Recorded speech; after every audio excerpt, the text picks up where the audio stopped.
After consuming it, the qi in my body transformed into pure archaic qi. I actually came here today to seek your guidance on this very matter. The elder listens intently, nodding in solemn confirmation. So, it truly is the primordial true qi. You have officially become a primordial martial cultivator, a path far beyond any ordinary warrior. By cultivating this ancient energy, your realm will appear as a half-step. Once you enter the Xiantian realm, outsiders won't be able to see through you. As for your inner qi, you must accumulate it until the 10th layer of the Xiantian realm to shatter the barrier and become a martial king in one leap. Elder Shan warns with deep concern. Qin Nan, my senior brother thinks highly of you, so listen closely. The cultivation speed of a primordial martial cultivator is incredibly fast, but when it's time to break through to the martial king realm, the difficulty is triple that of a normal person. He gives a stern warning. Dozens of disciples in our Xuanling sect chased that speed, but they failed to break through to the martial king realm for 10 long years. Even a super genius with a grade 10 Huang-ranked soul, who consumed endless resources, took a full year just to reach that stage. You must be mentally prepared for the trials ahead. Qin Nan listens with unwavering resolve. Even if the breakthrough is grueling, his divine battle spirit should evolve into a Xuan-ranked soul by then. The scene shifts to the 3rd floor of the skill library. Elder Qian sternly warns that the restricted floors are off-limits without permission. But the moment he sees who it is, his eyes widen in shock. It's you? Elder Qian's attitude flips instantly as he offers a warm welcome. Please, come in. Stay as long as you like. It's no problem at all. He then loudly announces an emergency order. As of today, the skill library is under lockdown. No other disciples are allowed inside. Walking in, Qin Nan gazes around with pure joy. He has finally returned to the 3rd floor. This place is his true paradise. Qin Nan ambitiously recalls the advice he was given. Just as Elder Shan said, cultivating as a primordial martial cultivator saves so much time.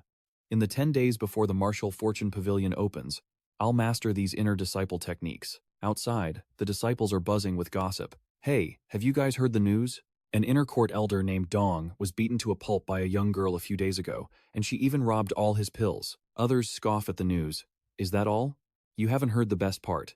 I heard the hall master of the punishment hall was ambushed and robbed of every single pill he had on his way to the hall. Who is this girl? To be so bold as to rob the punishment hall master.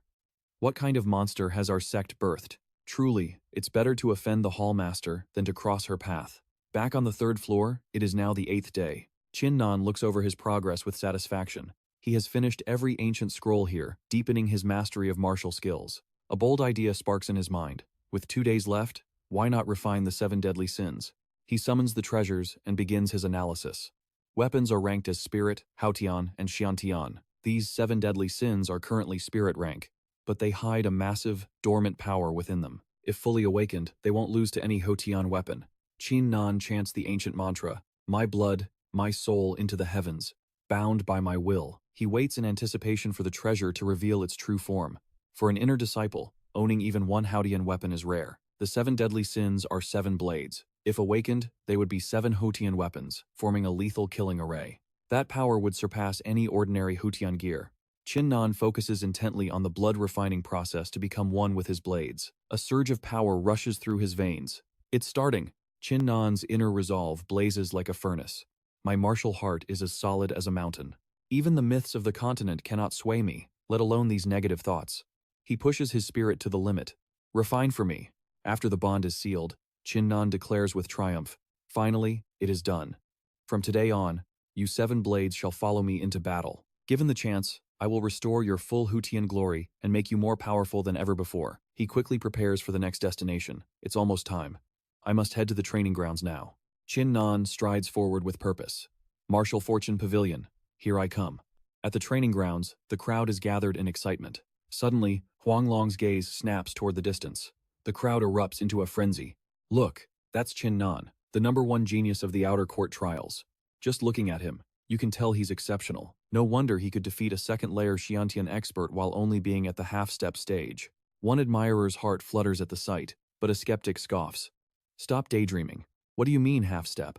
Qin Nan is a primordial martial cultivator. Can his current power even be compared to a 1st-layer Xiantian? He sighs helplessly. At that moment, Mo Jing commands with authority, silence. He steps forward with an imposing aura to announce their goal. I am the 3rd Inner Elder, Mo Jing.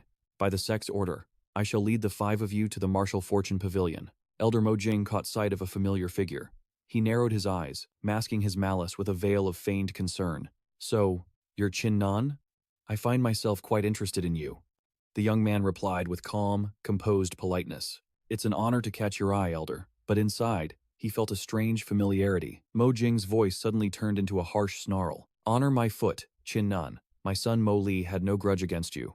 Just for a few words, you had him locked in the punishment hall for 10 years. Do you have no respect for an intersect elder? He frowned, his expression unreadable. Elder Mo, as a high-ranking official, I suggest you choose your words more carefully. Mo Li's imprisonment was the Hallmaster's decree. It has absolutely nothing to do with me. Just as suspected, Mo Jing was indeed Mo Li's father. Not wanting to waste words, he sneered.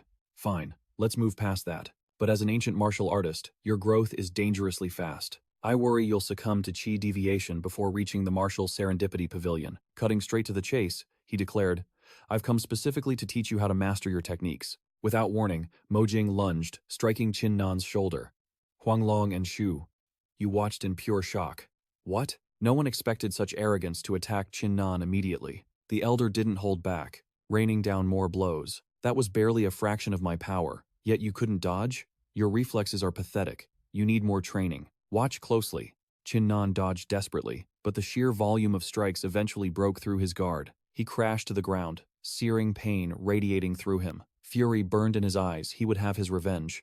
Mo Jing, what does my cultivation have to do with you? If you want me dead, just say it. I'm no easy target. If you don't kill me now, you'd better prepare for my wrath. The elder landed, laughing in derision. Revenge? A little pain and you're already losing your mind?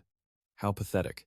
It seems ascending as an ancient martial artist left you with far too many glaring weaknesses. However, since you're a genius with such a bright future, Mo Jing grinned maliciously. I'll shatter your dantian today. You can start over from scratch, if you survive. Chin Nan roared in absolute rage. Mo Jing, you wouldn't dare. Suddenly, a blinding flash of light erupted between them. Princess Meow Meow appeared, her aura dominating the air. Bullying my servant? You must have a death wish. Who dares ambush me? Mo Jing snarled, then squinted in disbelief. A brat? You're just a mere child. Chin Nan panted, his pride wounded. Stay out of this. This has nothing to do with you. I'll handle him myself. The elder scoffed arrogantly.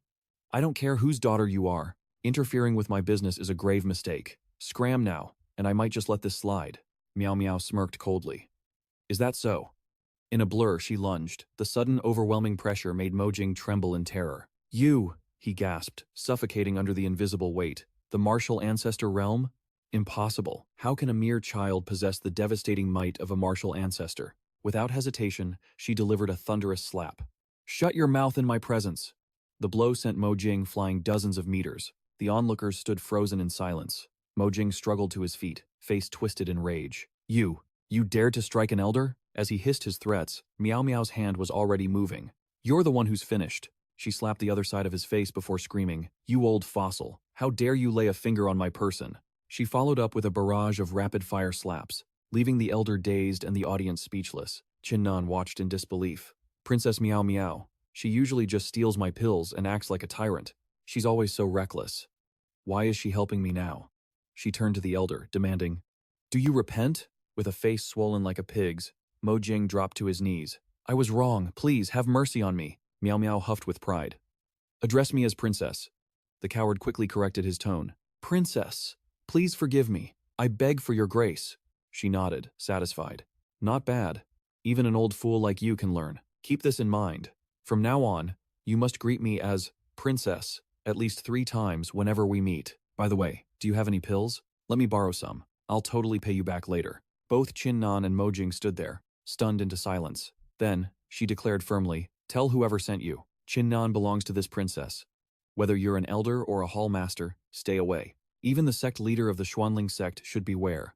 Touch my people, and I'll ensure you never set foot in the martial world again. Regret fills the old man's eyes as he obeys like a loyal dog. I understand, Your Highness. Chin Nan stands dazed, cautiously calling out to Princess Meow Meow, but she's already busy setting her next price. Of course, if the price in spirit herbs is right, you can bully Chin Nan all you want. The surrounding disciples erupt in praise. Senior brother Chin Nan is incredible.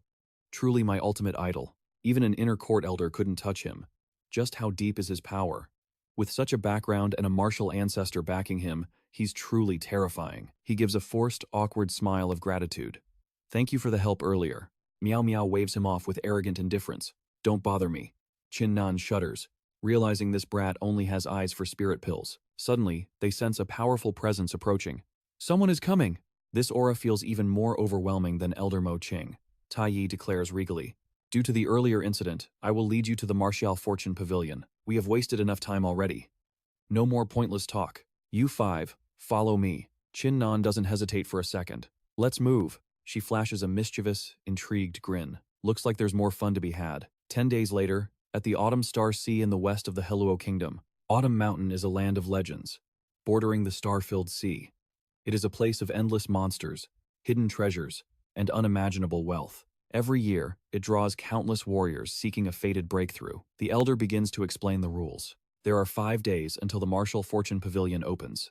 During this time, you are free to move as you wish. Tai Yi's voice turns stern, warning of the hidden dangers. But remember, experts from across the land gather here whenever the pavilion opens. It is extremely dangerous. Try your best to avoid any unnecessary conflict. He carefully hands over protective talismans to each of them. Take these. If you face mortal danger, crush them, and I will arrive instantly. With his instructions finished, nothing remains but the whistling wind.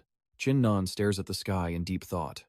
With only 5 days left, instead of exploring blindly, I should focus on stabilizing my cultivation. Meow Meow speaks up cheerfully. Chin Nan, this princess has a deal for you. He looks at her, his curiosity piqued. What kind of deal? She reveals her map and her goal clearly. Follow this map into the mountain and collect everything inside. Naturally, all the loot belongs to me. Chin Nan is baffled by her request. Where did you get this map? And what exactly is in there? Meow Meow smirks, keeping her anchors close. You don't need to worry about that. Then, she reveals the massive prize. The treasure is the Heaven Star Flower. If the map is correct, there should be 80 of them hidden there. They may be low level, but one sells for 1,000 Martial King pills. Stunned by the astronomical price, he shouts, "What?" But he quickly regains his composure and refuses. No way. Such treasures are dangerous to claim. If you want me to go, we split the profit 50-50. 1 flower for 1,000 pills. 80 flowers would equal 80,000 Martial King pills. Meow Meow feigns offense, pouting dramatically. I saved your life once, and you dare ask for half? Without me, that man would have crippled you on the spot. I thought you were a man of honor, but I guess I was wrong. Chin Nan hesitates before finally giving in. Fine, I'll do it. Are you happy now? Meow Meow smiles triumphantly. Now that's a good servant, Chin Nan sighs. He was actually moved by her help earlier, but now he realizes everything has a price. As Meow Meow turns to leave, a sudden thought strikes him. Wait, we have a blood oath. We can't be more than 100 steps apart. If I go, where are you going? Why don't you go yourself? Meow Meow grins excitedly. I have my own plans. Chin Nan blurs through the trees like a ghost, landing effortlessly on a high branch. According to the map, the flowers are less than 500 miles away. Suddenly, a scream pierces the air. Help! Without a second thought, Chin Nan rushes toward the source. A girl named Schwer trembles in fear. What do you want? One of the thugs sneers. Help? In Autumn Mountain, no one will save you. Even if you're from the Azure Maiden sect, meeting the Autumn Mountain trio means your luck has run out. Surrender, hand over your herbs, and serve the 3 of us well. Then, we might let you live. Lurking behind a tree, he watched intently. Were they from the Pure Maiden sect? One of the 4 titans in the Luohe Kingdom. Only the Pure Maiden sect shared a deep bond with his Mystic Spirit sect. Their ties were unshakable, meaning he couldn't just stand by. The woman cried out in fury. Scumbags, you're worse than animals. I helped you, yet you betray me. Even if I must self-destruct today, I will never let you lay a finger on me. The thugs sneered, closing in. In these Autumn Mountains, warriors are many, but heroes are rare. You've only yourself to blame for being so naive. A sinister aura locked her down. Self-destruct? Only if I allow it. Schwer fell into despair. Was this truly the end for her? Suddenly, Chin Nan intervened. That's enough. He stepped calmly from the shadows. 3 hulking warriors at the first layer of the Xiantian realm, yet they dared to corner a lone woman at half-step Xiantian, committing such vile acts. Have you no shame? One thug scoffed with pure disdain. I wondered who'd play the hero, but it's just a half-step Xiantian piece of trash. Schwer sighed, her voice trembling. Thank you, brother, but you're no match for them. Run while you still can. Just tell the Pure Maiden sect what happened so my master can avenge my death. A thug lunged. Kid, you ignored Heaven's path to break into Hell's Gate yourself. Since you're begging for death, we'll grant it. Before he could strike, he collapsed in a bloody heap. One single kick from Chin Nan had shattered his world. The thug's eyes widened in absolute, paralyzing terror. The remaining cowards gasped in unison. What just happened? Their hands shook violently. A half-step. Xiantian. Killed a first-layer expert in one blow? Just how deep is this kid's true power? Qinnan's voice boomed with chilling authority. Scram. Terrified, they fled like their lives depended on it. Shuer looked up, filled with gratitude. Thank you so much, big brother. If not for you, I. But before she could finish, he had already vanished into the distance. She stared at his retreating back, her heart racing. Next time we meet, I will surely repay this debt. Amidst swirling blue energy, Qinnan pressed forward calmly. Finally, I've arrived. He narrowed his eyes. Was there a beast lurking within this cavern? This aura felt like a third-layer Xiantian beast, a king among low-rank monsters. Qinnan's gaze sharpened. I've come this far. With my profound martial foundation, this beast will be a perfect challenge. He dashed into the cave, his movements fueled by urgent determination. As he went deeper, a thunderous roar erupted. Through the mist, a massive blue-scaled beast with crimson eyes blocked his path. Qinnan stood his ground, every nerve on edge. Drawing his sword, he spoke coldly. Perfect timing. Let's see the power of my newly awakened seven-sex technique. He struck like a bolt of lightning, raining sword intent down upon the gargantuan creature. Yet, his fierce assault didn't seem to leave even a scratch on the beast. His face darkened. The monster wasn't just huge, its scales were impenetrable. Even a subtle stage blade intent couldn't pierce them. This is going nowhere. At this rate, I'll never take it down. I must find its weak point, Qinnan chanted, his left eye glowing crimson as a terrifying aura exploded. He raised his blade and roared, Soul of the God of War, emerge. A world-shaking strike descended. As the dust settled, Qinnan moved toward a faint light deeper in the cave. He stopped, mesmerized by a blue glow. It was a sea of flowers, reminding him of Hua Tianqing. He counted them carefully. 3,050. Exactly 80 stalks. This map is incredibly accurate. Just as he reached for a blossom, a piercing scream echoed through the cavern. Qinnan turned sharply. Who else is in this godforsaken place? Are they here for the celestial starflowers? Ruo Lin led a group of pure maiden disciples inside, coming face to face with Qinnan. She frowned. Which sect do you belong to? Shuer cheered from behind. Big brother, it's you. I didn't expect to see you again so soon. What's your name? I'm Shuer. You saved me earlier. And I haven't even thanked you properly. But Ruo Lin stepped in, blocking her path. Shuer was baffled. Senior Sister Wang, what are you doing? I told you about him. Meet the hero who saved my life. Without his intervention, I wouldn't have survived the wilderness. What's your true motive for getting close to Shuer? She demanded coldly, leaving the young girl flustered. He narrowed his eyes, analyzing her a grade 9 yellow-rank martial spirit at the half-step Xiantian realm. With such incredible talent, she likely hails from a top sect, explaining her insufferable arrogance. Ruo Lin unsheathed her blade with a scowl, claiming she wouldn't be fooled as easily as Shuer. You were the one who drove off that high-level beast earlier, weren't you? That monster was at least a level 3 Xiantian beast. Yet you're only a half-step Xiantian, an ancient martial cultivator, perhaps? Regardless, I don't fear you. You'd better start talking, she barked. But Qinnan remained unfazed. Anyone with a brain can see that with my strength, I wouldn't need a scheme to approach her. I saved her life. Instead of gratitude, you offer false accusations. What is your real game here? The Azure Maiden sect disciples erupted in rage, shouting that he must have a death wish. How dare you insult Senior Sister Ruo Lin? You've got some nerve, kid. He shrugged dismissively. Let's stop playing games. You just want the stellar flowers in my possession. Shuer watched the tension rise, her heart racing with anxiety as the atmosphere turned lethal. Big brother, please, she's just worried, Shuer pleaded. But Ruo Lin let out a wicked smirk. You're sharper than you look. Fine, it's exactly as you said. I want those stellar flowers. Hand them over now if you know what's good for you. Or I'll make you regret this forever. Her aggressive stance pushed everyone into a corner, forcing a confrontation that couldn't be avoided. Qinnan laughed coldly, mocking the so-called genius of the Azure Maiden sect for such a shameless display. I'd love to see exactly how you plan to make me regret anything, he countered, releasing a crushing pressure. Despite being at the level 1 Xiantian realm, she shrieked, I am the top genius, and my master is the first elder. Cross me today, and the consequences will be more than you can ever hope to handle.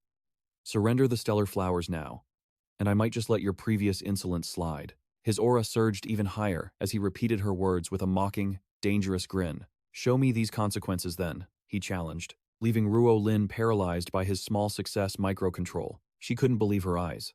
Qinnan gathered a sphere of pure spiritual energy, ready to strike. Suddenly, A storm of lethal sword shadows materialized around his body. Clasping his blades, he sneered. So, how exactly were you going to make me regret my life? Terrified by his overwhelming presence, Ruo Lin warned him not to take another step forward. He glared at them one last time before turning away, leaving the disciples trembling in his wake. Xue looked at her sister's darkened face, only for Ruo Lin to raise a hand in fury. Who was that brat? Did you bring him here just to humiliate me? You wretched girl, it's time I taught you a lesson you'll never forget. Suddenly, a sharpened wooden branch whistled past her, pinning itself into a tree as a silent warning. Near the mountain cliffs of the Spirit Realm sect, a temporary camp had been established. Qin Nan landed softly, noting that the Martial Destiny Pavilion would open in just a few days. Suddenly, a massive explosion rocked the distant mountains, forcing him to turn in absolute shock. What kind of monstrous power is this? He wondered, as the elders looked on in awe. The earth-shattering noise suggested a high-level duel was taking place amidst a raging hurricane. Taiyuki speculated that two martial ancestor powerhouses were locked in a life-or-death struggle. Qin Nan sighed, guessing the princess was fighting for the supreme treasure on Autumn Mountain. Meanwhile, atop the northern peak of Autumn Mountain, a massive crowd had gathered. Tudu and his group were deep in discussion about the chaos that had unfolded. Did you hear? Two martial ancestor beast lords fought for a whole day over a legendary treasure. They battled until one was decapitated, and then that terrifying sound echoed through the skies. The Xuanling sect has arrived. Make way. The crowd erupted into curious whispers as they caught sight of Qin Nan and his two companions. No one expected the Xuanling sect to lead the way. They only sent a few disciples, but each had already reached the half-step Xiantian realm. Half-step Xiantian? These are the true geniuses of Xuanling. Mo Zishan turned to Tai Yi, his voice laced with awe. Only disciples from the four great sects can enter the Martial Fortune Pavilion. So, what exactly are they doing here right now? The elder replied calmly. They are here for a different assembly, one you will all witness soon enough. Suddenly, the ocean before them roared with a deafening boom. Amidst the shock, one cultivator cried out in pure jubilation. The Martial Fortune Pavilion is appearing. Golden pillars of light pierced the heavens as the spire of a massive tower breached the surface. The tremors intensified until a majestic, multi-tiered pagoda stood before them. Its aura was nothing short of divine. Qin Nan didn't hide his intense curiosity. Is this the legendary pavilion?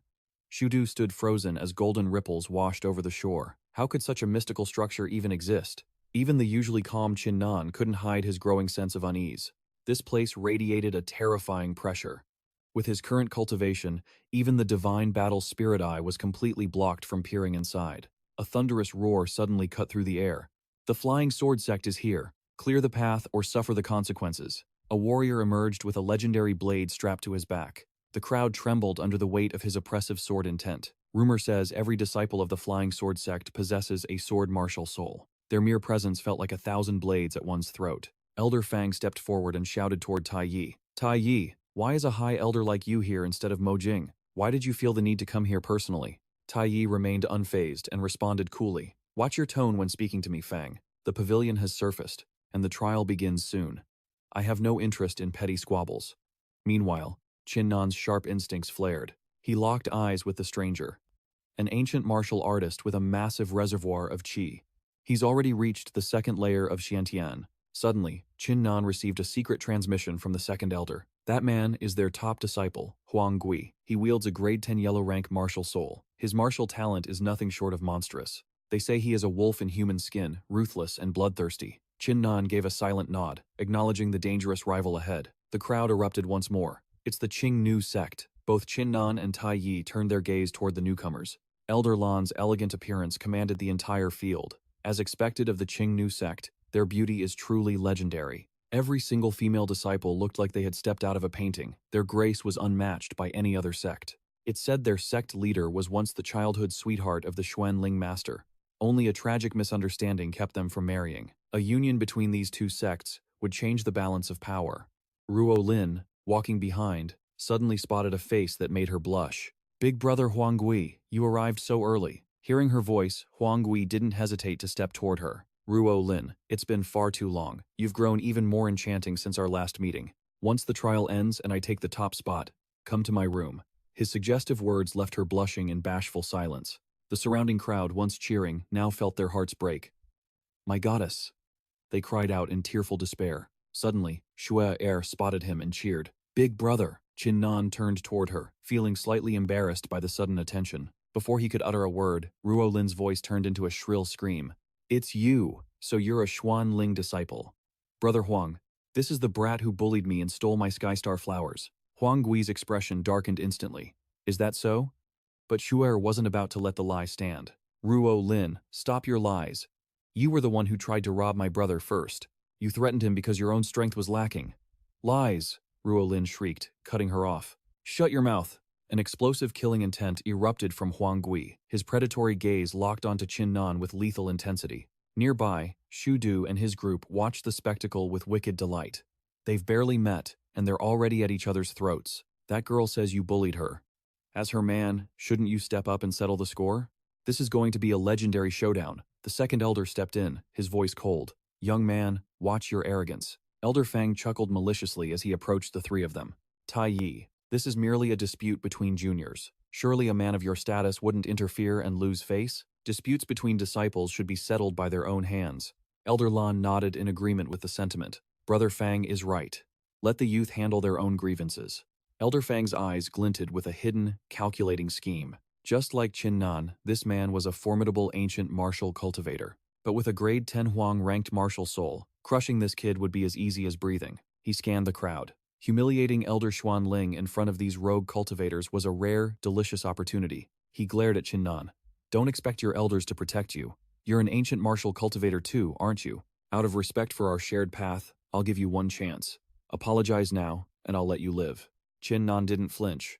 Spare me? How arrogant. You truly believe I'm the one in the wrong here. Let me give you some advice. Think long and hard before you decide to act. Don't be a puppet for others, or you won't survive the consequences. The crowd gasped. Was he really challenging Huang Kui? Meanwhile, Elder Fang remained eerily silent, his eyes cold as he calculated his next move. Ruo Lin shrieked in fury. You've got a death wish. How dare a lowly disciple speak to Brother Huang like that? Qin Nan didn't even look at her, simply pointing a finger. Get lost. His icy command silenced her instantly. You've finally crossed the line, Huang Ke roared, as golden aura exploded around him like a storm. If I say you're wrong, then you're wrong. You challenged me and insulted Ruo Lin. That's my breaking point. Since you've chosen death, don't expect mercy. His brother smirked, convinced the kid was already a corpse. Ruo Lin's face paled with suppressed rage.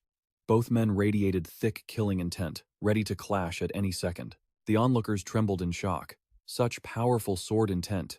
He must be at least at the second layer of the Xiantian realm. He was only half-step Xiantian before. As expected of a legendary ancient martial cultivator, that Xuanling sect kid is finished. They aren't even in the same league of power. Tai Yi and Huang Long could only watch in dread. This was a suicidal path for Qin Nan. Suddenly, a new voice cut through the tension. Who dares to provoke the genius of our flying sword sect? Interesting, very interesting. I can't miss a spectacle like this. Wei Hao strode toward them with predatory grace. An old guardian followed behind him, and the entire atmosphere suddenly turned into pure chaos. This heat, it's the Chaos Flame sect. The last of the four great sects has finally arrived. Huang Ke frowned. Wei Hao, this is none of your business.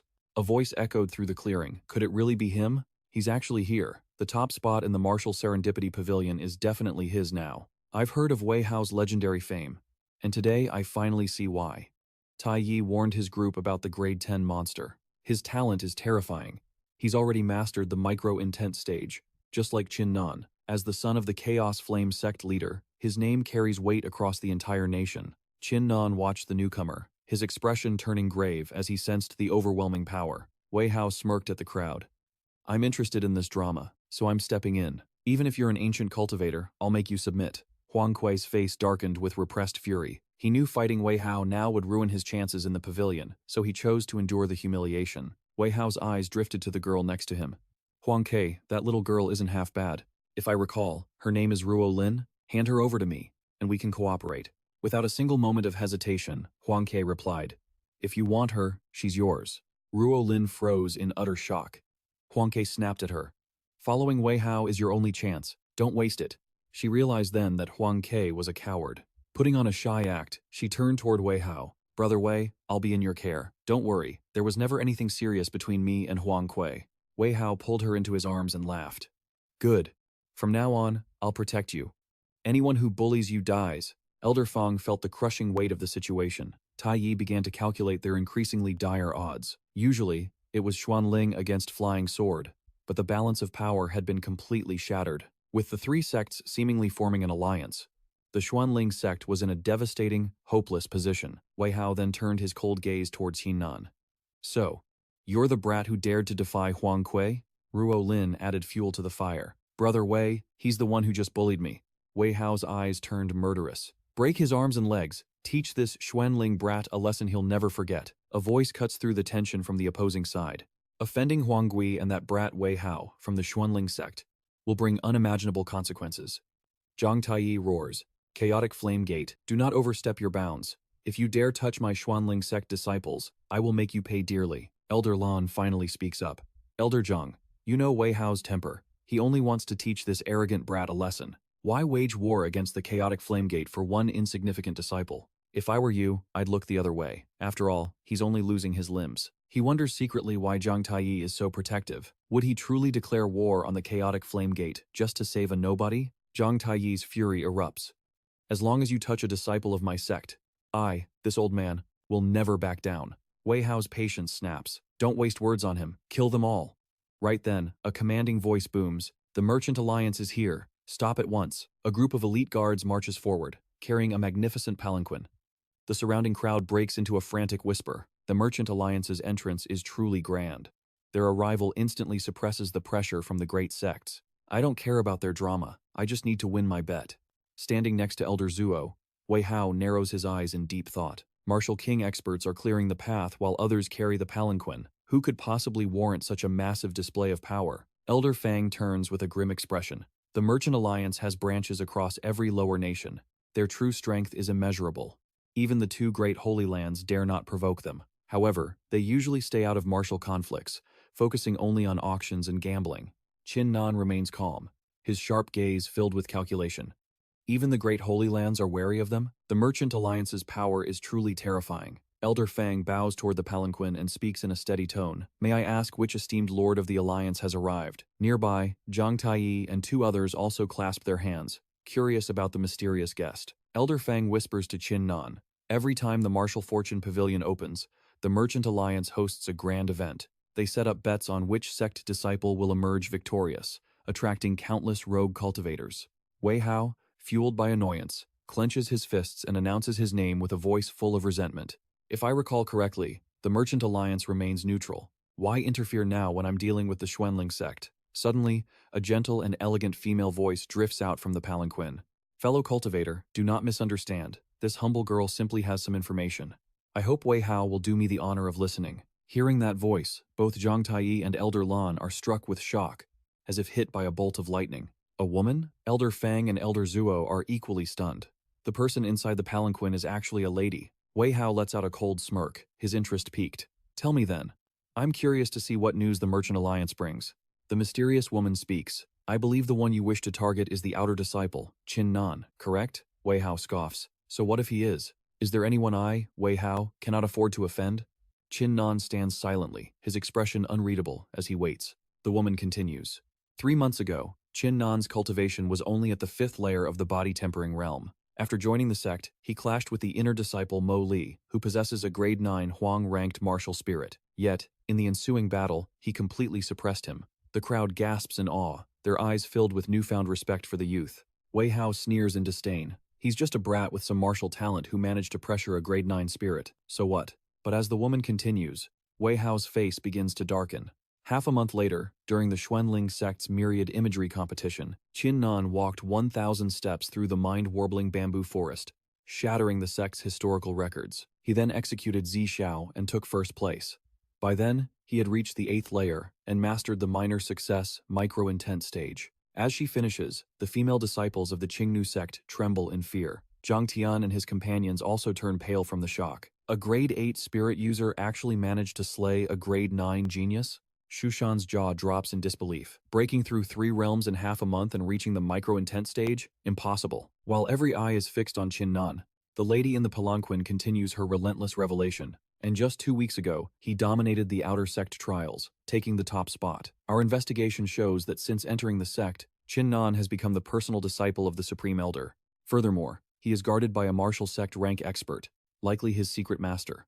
Wei Hao's face turns ghostly pale upon hearing this. The woman asks calmly, Now that you've heard this, do you still dare to raise a hand against Qin Nan? The entire area falls into a deathly silence. A martial sect expert? No one expected this plain-looking youth to have such a terrifying background. Not only is he the disciple of the Xuanling sect's supreme elder, but he also serves another martial king powerhouse. This hidden identity is terrifying. Elder Lan stands frozen in disbelief. How could a mere grade 8 soul become a supreme elder's disciple? A backer at the martial king realm? Just how deep does this boy's true lineage go?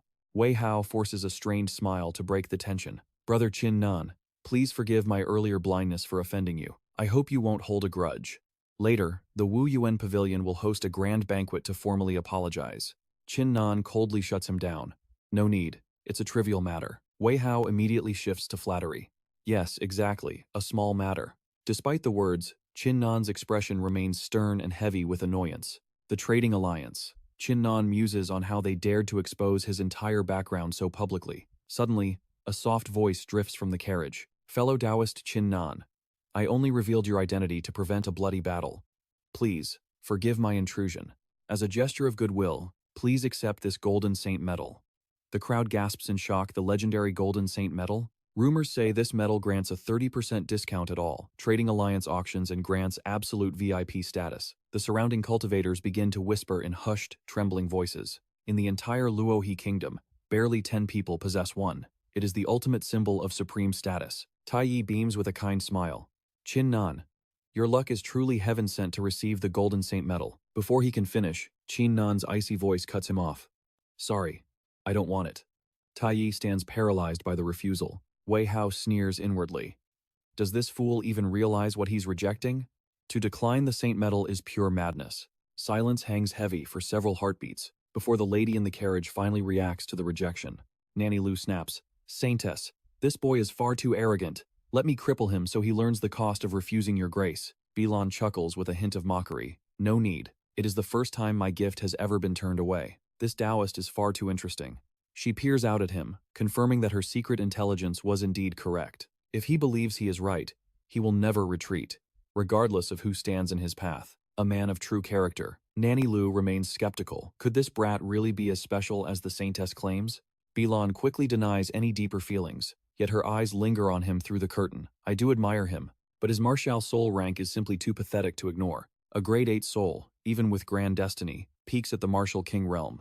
Even a grade 10 would likely fail. In the world of cultivation, character and will are vital, but ultimate talent still dictates one's final destiny. Qin Nan is pulled from his thoughts by Wei Hao's voice. Brother Qin Nan truly has a unique personality. He approaches with faked humility. Turning down the Saint medal is something even I couldn't do. I am truly impressed. Without a word, Qin Nan turns and departs. Wei Hao's face darkens instantly, his heart burning with hidden rage. Suddenly, a thunderous shout echoes through the air. The Wu Yuan Pavilion has arrived. The sea erupts into violent waves as the pavilion descends from the heavens. Tai Yi yells in excitement. It is time. 5 pillars of golden light strike the tower's base. Cultivators from all directions charge forward like desperate ghosts. Tai Yi waves his sleeve with urgency. Take this command token and move. Hurry onto the bridge of light. Qin Nan catches the token and blurs toward the tower, followed by a swarm of disciples. Wei Hao bellows for his group to move. Waves roar and winds howl, yet the cultivators charge into the spray regardless. Massive waves and a thick, unnatural fog slowly swallow the majestic tower from the world's sight. Tai Yi and the elders finally exhale in relief. He turns to see a group of latecomers bickering and shouting.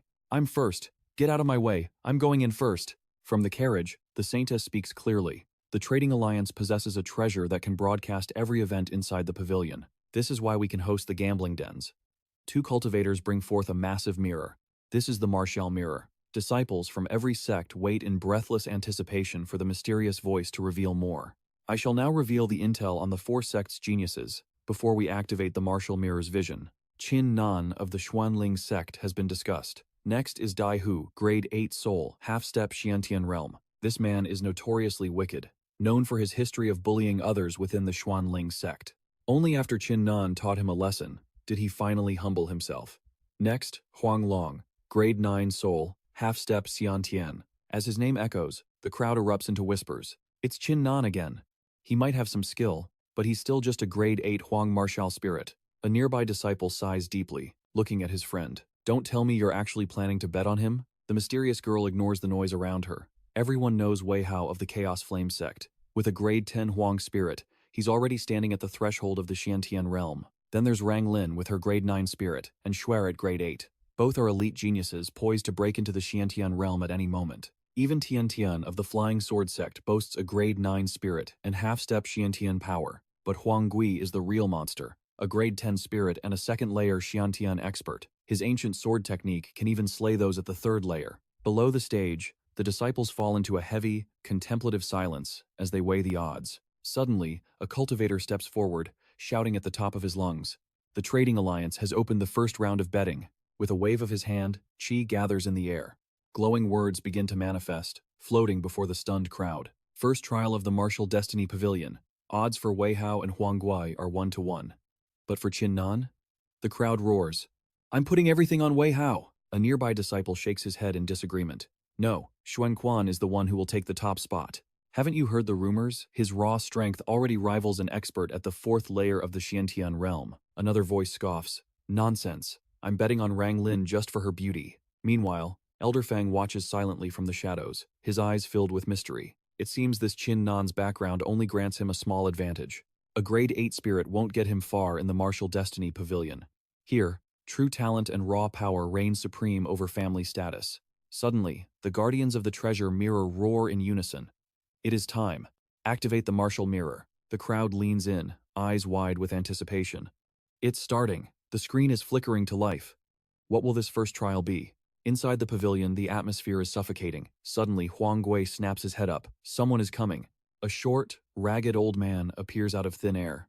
I am the examiner for the first floor of the Martial Destiny Pavilion. But before we begin, let me show you something special. Elder Li pats a mysterious black object, sending a chill through the watching girls. Feast your eyes on this. This stele is forged entirely from legendary talent stone.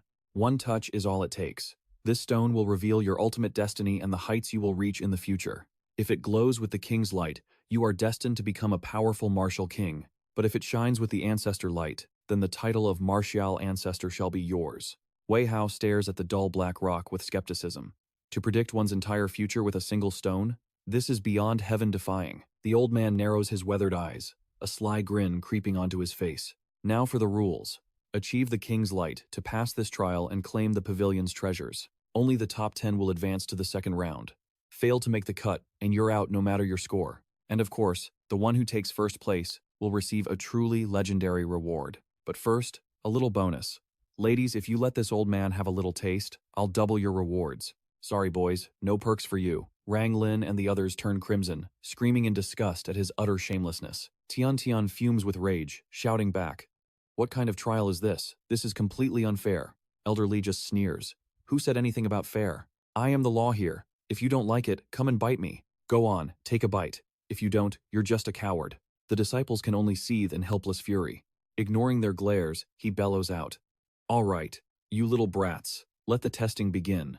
Atop Autumn Mountain, the elders turn pale with shock. How can someone be so incredibly thick-skinned? Bilan finally speaks up. You've seen it for yourselves. The first round is a test of raw talent, an ordeal that promises to be very interesting. Since the test hasn't officially started, this is your final chance to place your bets. Once the trial begins, all bets are off. The cultivators below erupt into a frenzy of activity. I'm sticking with Wei Hao. He's the child of destiny, born to reach the absolute peak. His future is set in stone. He will undoubtedly become a supreme martial ancestor. I'll take a risk on Huang Gui. His ruthless style is exactly what I like. Elder Fang doesn't hesitate to join the fray. 5,000 martial king pills on Huang Gui. Elder She grins. Brother Fang, you certainly have guts. Then I'll match it.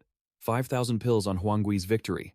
Elder Lan smiles, joining the high-stakes game. 5,000 on Rang Lin. The crowd gasps in shock.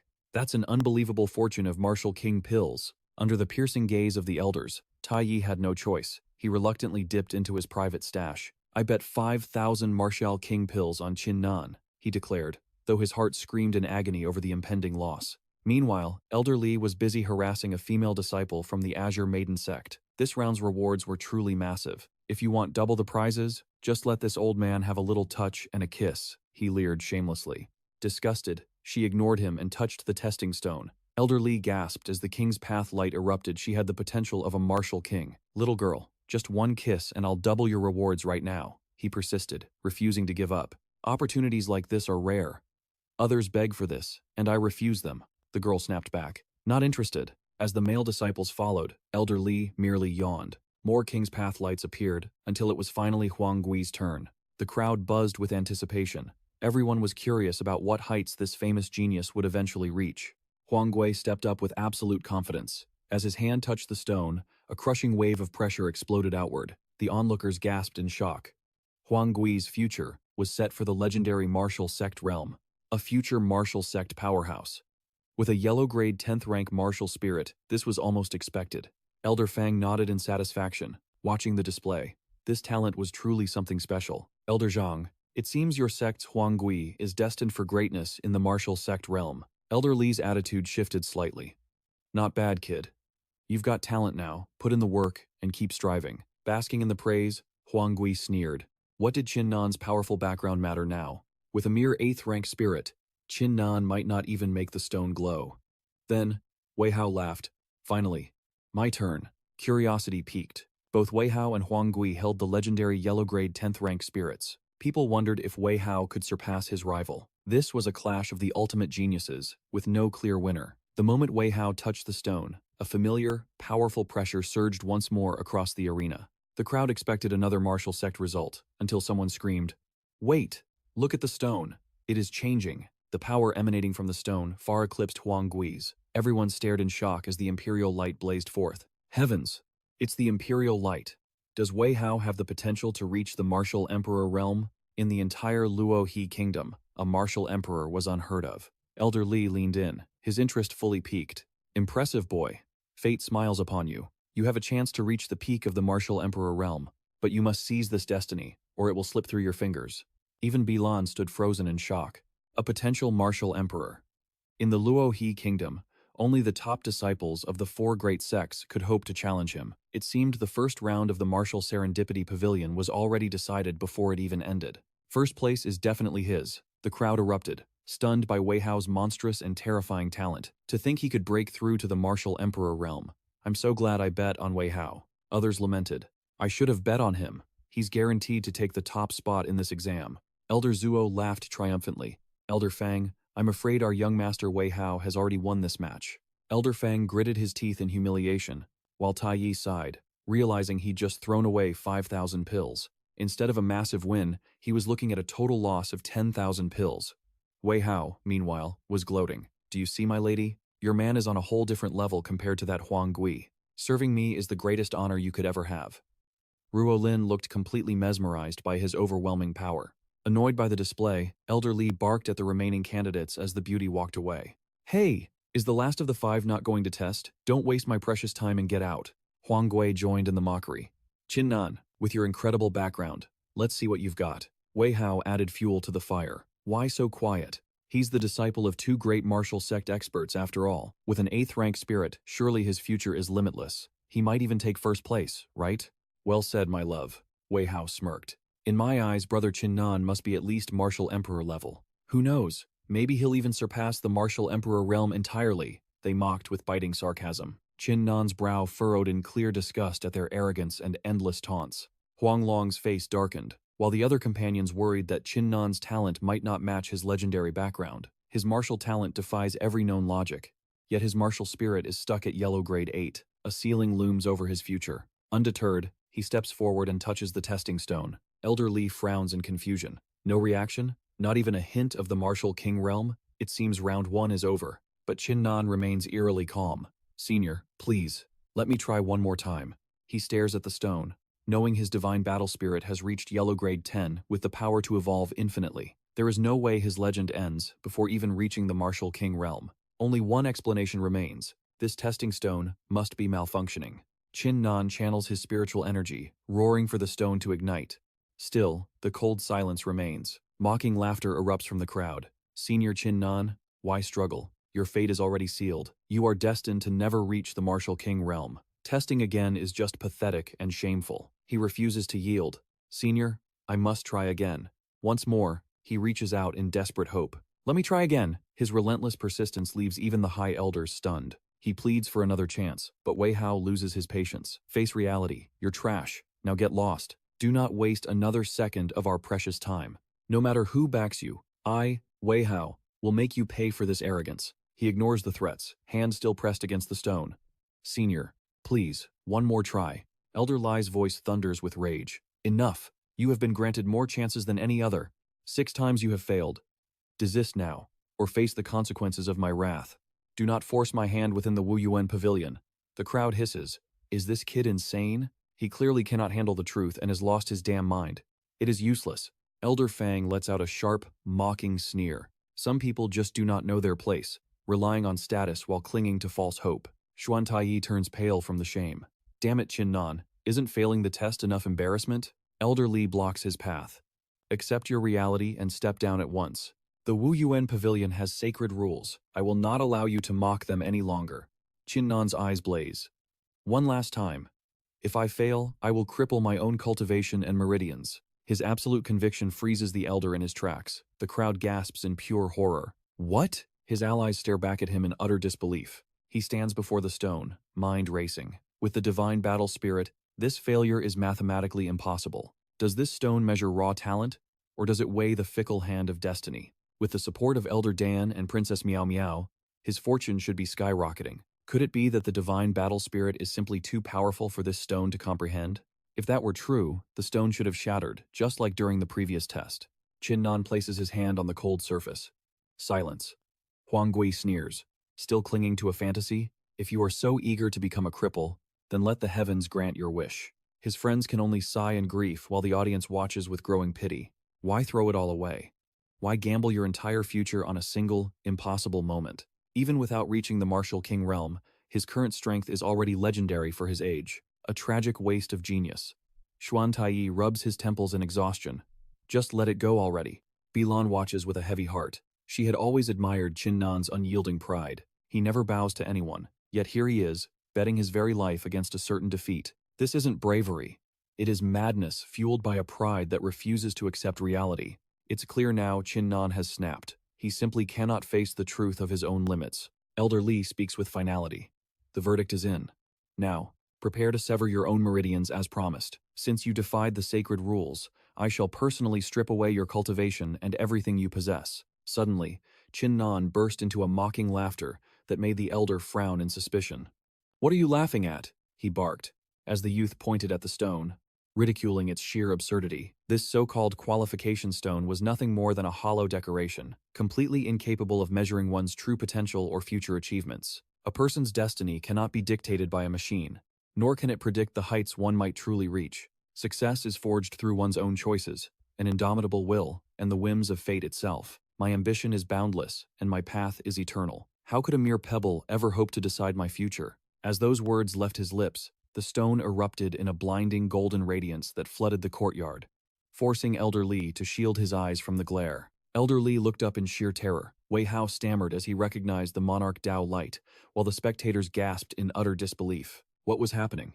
Why had the stone suddenly unleashed such an overwhelming explosion of power? With the monarch Dao light shining, didn't that mean he had the potential of a martial monarch? Just like Wei Hao, the elder couldn't believe his eyes. He had failed 6 times in a row without a single reaction. Why was the monarch Dao light manifesting so violently now? Huang Gui barked in protest. Impossible. You're just a trash with a grade 8 Huang ranked martial spirit. How could you trigger the monarch Dao? You must have used some pathetic trick to interfere with the stone's mechanism. Wei Hao clenched his fists, finding the situation utterly ridiculous. Everyone knew that reaching the martial monarch realm required at least a grade 10 Huang ranked spirit. I'll give you one chance to confess your trickery, or I'll take your life right here and now. Qin Nan gently rested his hand back on the stone. The two of you are actually correct about one thing. I truly have no way of becoming a mere martial monarch. The crowd gasped. What? They were baffled. They didn't expect him to admit defeat so easily and so quickly. Suddenly, his aura surged with terrifying intensity. Because my journey will never stop at the martial monarch realm. Instantly, the golden glow transformed into a pillar of light that pierced the heavens. Elder Li's eyes nearly popped out. This was the venerable Dao light of the martial venerable realm. Wei Hao stumbled back, trembling in pure shock. Qin Nan turned his cold gaze toward them. Before this trial began, the 3 of you mocked me relentlessly. Now look at us. Who is the real trash? I'll tell you, straight reaching the martial venerable realm is nothing to be proud of. The light shifted again. It was the Saint Dao. Because my future will never be stagnant. Inside her carriage, Bilan nearly fell out in shock. What on earth was happening? How could a grade 8 Huang-ranked spirit reach the Saint Tao? Even with a miracle from the heavens, reaching the martial monarch realm should have been impossible. Qin Nan simply smiled and extended his hand once more. According to the laws of the Kanglin continent, my martial spirit should never have been able to reach the martial saint realm. But let me tell you, the martial saint realm is only the beginning. As he touched the stone, it exploded with the deep violet light of the martial ancestor realm. Elder Li stood there, jaw dropped and trembling. This is. Qin Nan wasn't finished yet. Still not enough. This hasn't reached my peak. Within the violet glow, a powerful dragon began to take shape.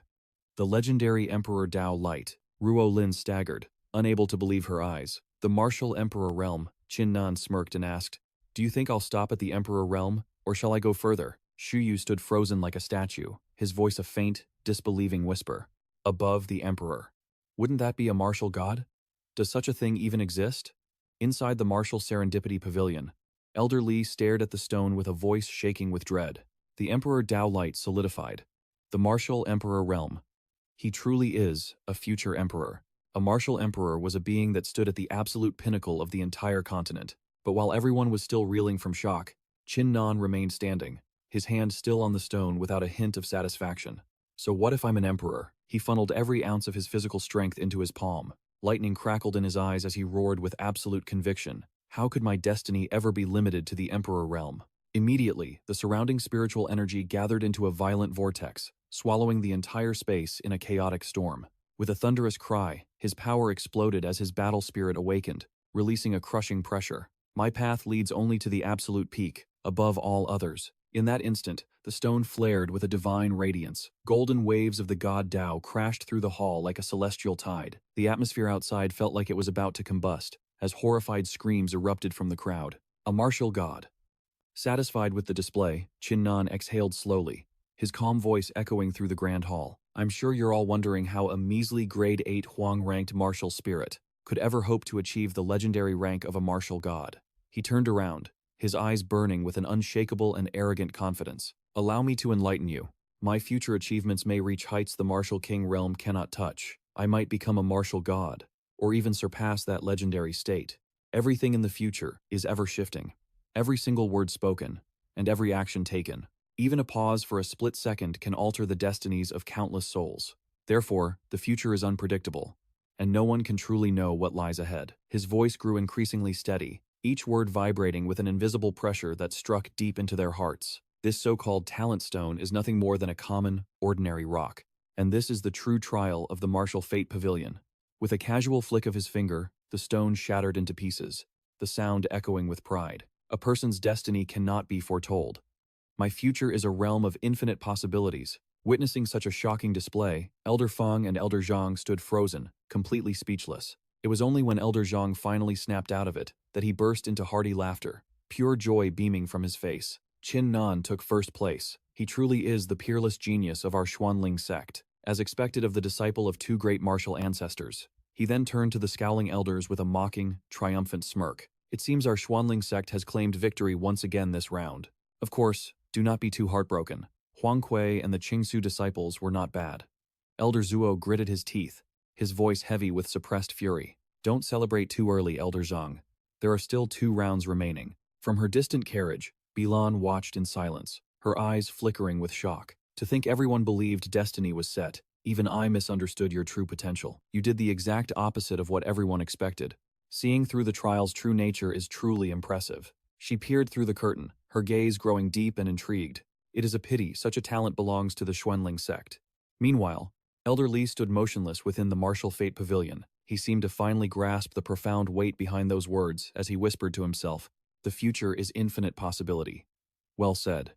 Who can truly claim to know what lies ahead? He looked down at the stone fragments, a wave of realization washing over him as his voice trembled. I have been the examiner here for years, studying these stones, yet I never realized this was just common rock. If not for you, I would have never known. Qin Nan stood behind him and bowed respectfully. I must thank you, Senior. You allowed me multiple attempts to interact with the stone, revealing the hidden truth within it. Otherwise, I would have never understood. Elder Li waved his hand, finally accepting the truth. Enough of that. He wasted no more time and made the official announcement for all to hear. The first round of the Martial Fate Pavilion ends now. The winner of the first place is Qin Nan. The remaining 9 advancing to the next round are Wei Hao, Huang Kui, Huang Long, and Ruo Lin. This result filled Wei Hao with venomous hatred. You dare steal my first place? Just you wait, I will collect this debt soon enough. Qin Nan, Elder Li's voice rang out once more, catching everyone off guard. Now that the first round is officially over, I have one more announcement to make. Since Qin Nan saw through the Talent Stone's secret, the Martial Fate Pavilion has decided to grant him a special reward in addition to the champion's prize. Qin Nan watched Elder Li, those words echoing in his mind. A special reward? Could there really be something more? Elder Li reached into his sleeve with a mysterious smirk. I will distribute the special prize shortly. First, let us hand out the rewards for the top 10. He immediately threw 3 glowing fruits infused with spiritual energy in different directions, one for each ranker, while the champion received 3. Qin Nan caught them, his eyes filled with curiosity. A power fruit? What kind of treasure is this? Elder Li curled his lips. He smiled proudly as he revealed the secret. As long as you are in the Xiantian realm, consuming this fruit triggers an immediate breakthrough of 1 level. However, it only works once. Any subsequent consumption will yield no effect at all. The crowd, including Wei Hao, gasped in unison. What? An instant breakthrough? Qin Nan stared at the fruit, stunned. The energy within matches the total qi of a first-layer Xiantian expert. Usually, advancing within the Xiantian realm is grueling, without ancient cultivation techniques. But with this, if the starting prize is this massive, what could the special reward be? Qin Nan asked eagerly. Hearing this, Elder Li pulled out a small, shimmering object and replied, "This is your prize." He placed a mysterious key into the boy's palm, his eyes gleaming with an unreadable secret. Survive the next 2 trials, and this key unlocks the forbidden 4th floor of the Martial Serendipity Pavilion. Fail, and this key will vanish into thin air forever. As the words faded, Wei Hao's eyes nearly bulged out of his head. What? This key leads to the 4th floor? Beside him, Huang Gui's brow furrowed in deep suspicion. The 4th floor had been sealed since ancient times. Was it finally reopening? Qin Nan stared at the key in his palm, his mind racing with 1,000 questions. Since the pavilion first appeared, every legendary genius had stopped at the 3rd floor. Now, a path to the 4th had emerged. Before anyone could process the shock, Elder Li's voice boomed across the hall, giving them no time to breathe. Those who failed were cast out instantly, while the survivors prepared for the grueling second trial. Begin, he roared.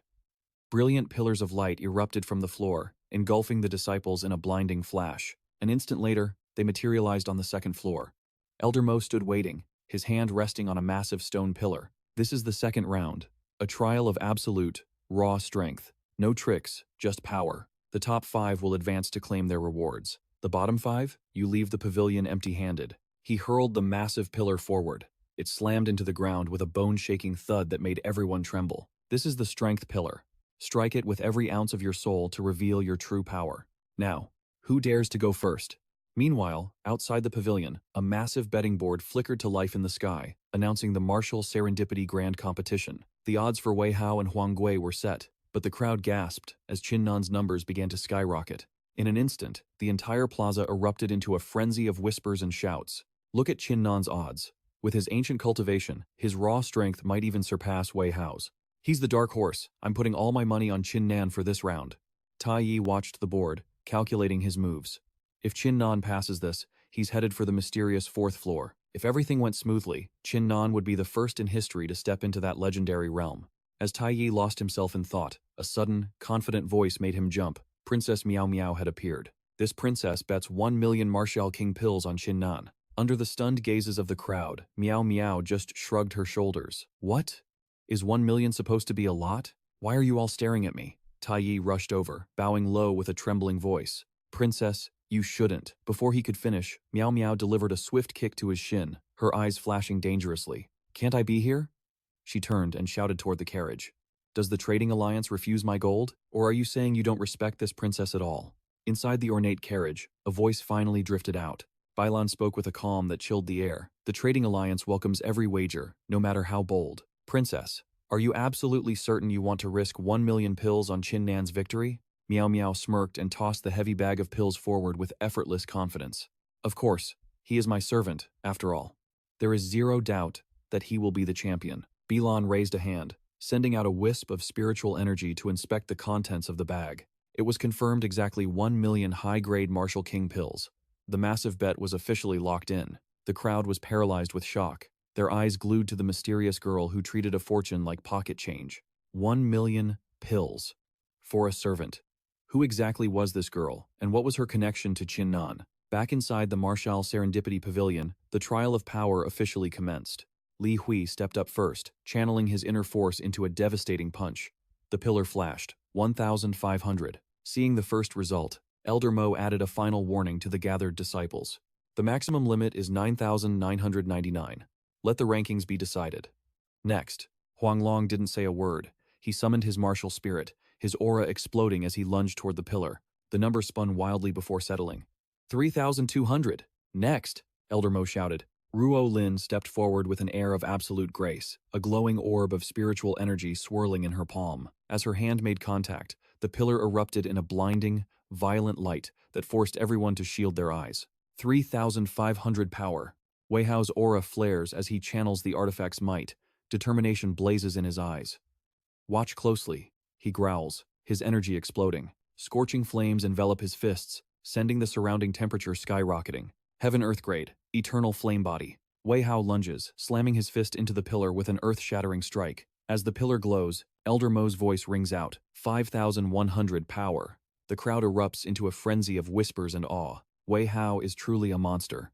To achieve such a score with just one strike is incredible. And look, he hasn't even summoned his martial soul. Otherwise, that number would be terrifyingly higher. But this round tests raw power. Since Huang Gui and Qin Nan are in the archaic realm, they won't lose to him. Elder Mo, sensing the slow pace, urges them on. Don't waste time. Next person, step up. Huang Gui strides forward with supreme confidence. Step aside, it's my turn. He instantly ignites his war soul, the wind-piercing blade. A spirit sword manifests, its lethal edge resonating with his very breath. The blade is me, and I am the blade. Unity of man and sword. He sweeps his blade across the pillar, unleashing the Four Seasons sword intent. The pillar trembles as the final tally appears. 8,900 power. The onlookers stare in stunned silence. Unbelievable. So this is the true power of the archaic realm. Huang Gui is peerless. First place is definitely his. A massive stir ripples through the crowd. An 8,900 score eclipses the previous lead by over 3,000. Even Elder Mo, who rarely offers praise, cannot hide his admiration. Impressive. This level of power is enough to rival a fourth-stage heaven immortal. Huang Gui bows, his face radiating smug satisfaction. Thank you, senior. It seems victory is already mine. He turns to Qin Nan with a provocative smirk. If I recall, you're also in the archaic realm, aren't you? In that case, I'd love to see how you plan on surpassing a score like this. Qin Nan remains unfazed, his eyes filled with a chillingly casual disdain. You're actually proud of a measly 8,900 power? In my eyes, achieving such a mediocre score at your cultivation level is pathetic. Yet here you are, flaunting it. Huang Gui bursts into a mocking, incredulous laugh. Pathetic? Who do you think you're talking to, brat? If you weren't in the archaic realm, you wouldn't even reach half my score. Where does this arrogance come from? Facing this insolence, Qin Nan doesn't waste words. He prepares to crush the man's ego with absolute, overwhelming power. Keep your filthy eyes open and watch closely. Qin Nan lifts a single finger, gathering energy with such nonchalance it's the ultimate insult. To defeat someone like you, I don't even need my martial soul. His finger lightly taps the pillar. Instantly, shockwaves of raw power explode outward, the heaven-gathering strike. The crowd barely has time to react, shielding their eyes from the blinding fallout. The pillar erupts with a light more brilliant than a sun. As the final numbers stabilize, Huang Gui and his cronies freeze in horror. They stare at the impossible result, speechless. Qin Nan turns back with a gaze as cold as ice, looking down at the paralyzed challenger. Not bad. At least I didn't disappoint myself. Well, Huang Gui, where did all that big talk go? If you're still not satisfied, feel free to challenge me again. Fuming with rage, Huang Gui tries to maintain a facade of calm. Qin Nan, don't get ahead of yourself. But Qin Nan cuts him off with a look of pure, effortless provocation. Oh, I'm very ahead of myself. What are you going to do about it? If you have the guts, come and fight me. Those words strike Huang Gui like a physical blow. His face turns crimson with fury, leaving him with only one word. You. As the tension finally settles, Elder Mo steps forward to announce the results. The trial ends here. First place goes to Qin Nan, Huang Gui, Wei Hao, Ruo Lin, and Huang Long. You all qualify for the next round. The rest are eliminated. Now for the rewards. 3 power fruits for the qualifiers, and 7 for the champion. Qin Nan stares at the fruits, a seed of doubt growing. These fruits can only be used once per person. Why give out so many? What is the Martial Fate Pavilion's true objective? Before anyone can catch their breath, Elder Mo's voice thunders again. No time for rest. The next trial begins now. Meanwhile, at the base of Mount Autumn, Tai Yi speaks with feigned humility, yet his voice drips with undeniable smugness. My deepest apologies, but it seems my Spirit Realm sect disciple accidentally took first place again. He strokes his beard, letting out a self-satisfied laugh laced with mockery. Don't take it to heart. Huang Gui is certainly powerful, but he's just a step behind Qin Nan. Elder Fang's composure shatters as he snarls through gritted teeth. Tai Yi Xuanling sect, don't you dare get ahead of yourselves. Meanwhile, Miao Miao grows impatient, pointing a finger at the Shangdao Merchant Guild's carriage. Hey, Shangdao Merchant Guild. What's the meaning of this? The match is over, so where's my payout? Is the great Shangdao Merchant Guild actually planning to swindle this princess? The surrounding crowd watches Miao Miao's bold silhouette, their hearts filled with secret admiration for her audacity. This girl is about to double her fortune. 2 million Martial King pills can be traded for 10,000 Martial Ancestor pills. Bilan remains hidden inside the carriage, her voice calm and completely devoid of any emotion. The Shangdao Merchant Guild always keeps its word. Here are 10,000 Martial Ancestor pills, please verify them. Miao Miao beams at their professionalism. She lets out a delighted laugh and offers a rare compliment. Not bad at all. I quite like your guild's efficiency. This princess will definitely be seeing much more of you in the future. The scene is so surreal that the crowd loses all restraint, desperately clutching their pill bags for one final, reckless gamble. Forget it. I've lost everything in the last 2 rounds. This time, I'm going all in. It's either the gutter or the palace. No matter what, I'm putting everything on Qin Nan for round 3. That kid is simply too unpredictable. A nearby man jumps in shock, spinning around to hiss at his companion. Kid, are you planning to steal that and run? The crowd goes into a frenzy, swarming the carriage to place their bets. I'm betting 500 Xiantian pills on Qin Nan. Someone lend me some pills. I need to bet on Qin Nan too. To bet on Qin Nan is to choose wealth. To trust Qin Nan is to change your destiny. Simultaneously, the group arrives at the next trial, the spiritual aura cave. Huang Long scans the area, his voice laced with shock.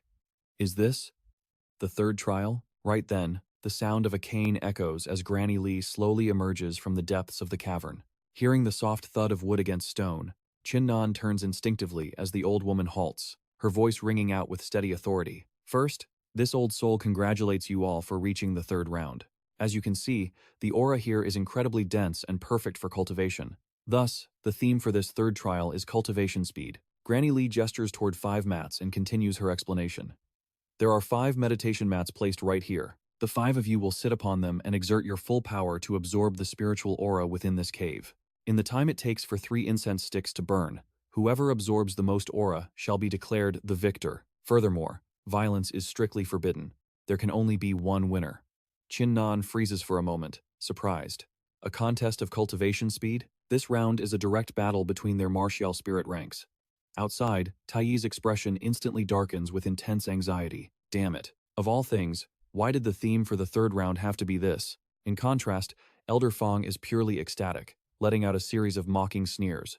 I didn't see this coming, truly unexpected. A test of martial spirit ranks. I almost expected Qin Nan to reach the legendary 4th round, but it seems his journey ends right here. Within the crowd, those who had bet against Qin Nan began to smirk, already tasting a guaranteed victory. Meanwhile, those who had just switched their faith to him began to wail in despair, their faces buried in their hands. It's over. I shouldn't have trusted Qin Nan. This time, I'm truly going bankrupt. With a mere grade 8, Huang-ranked martial spirit, his absorption speed will surely be dead last. He's finished. I should have bet on Wei Hao this time.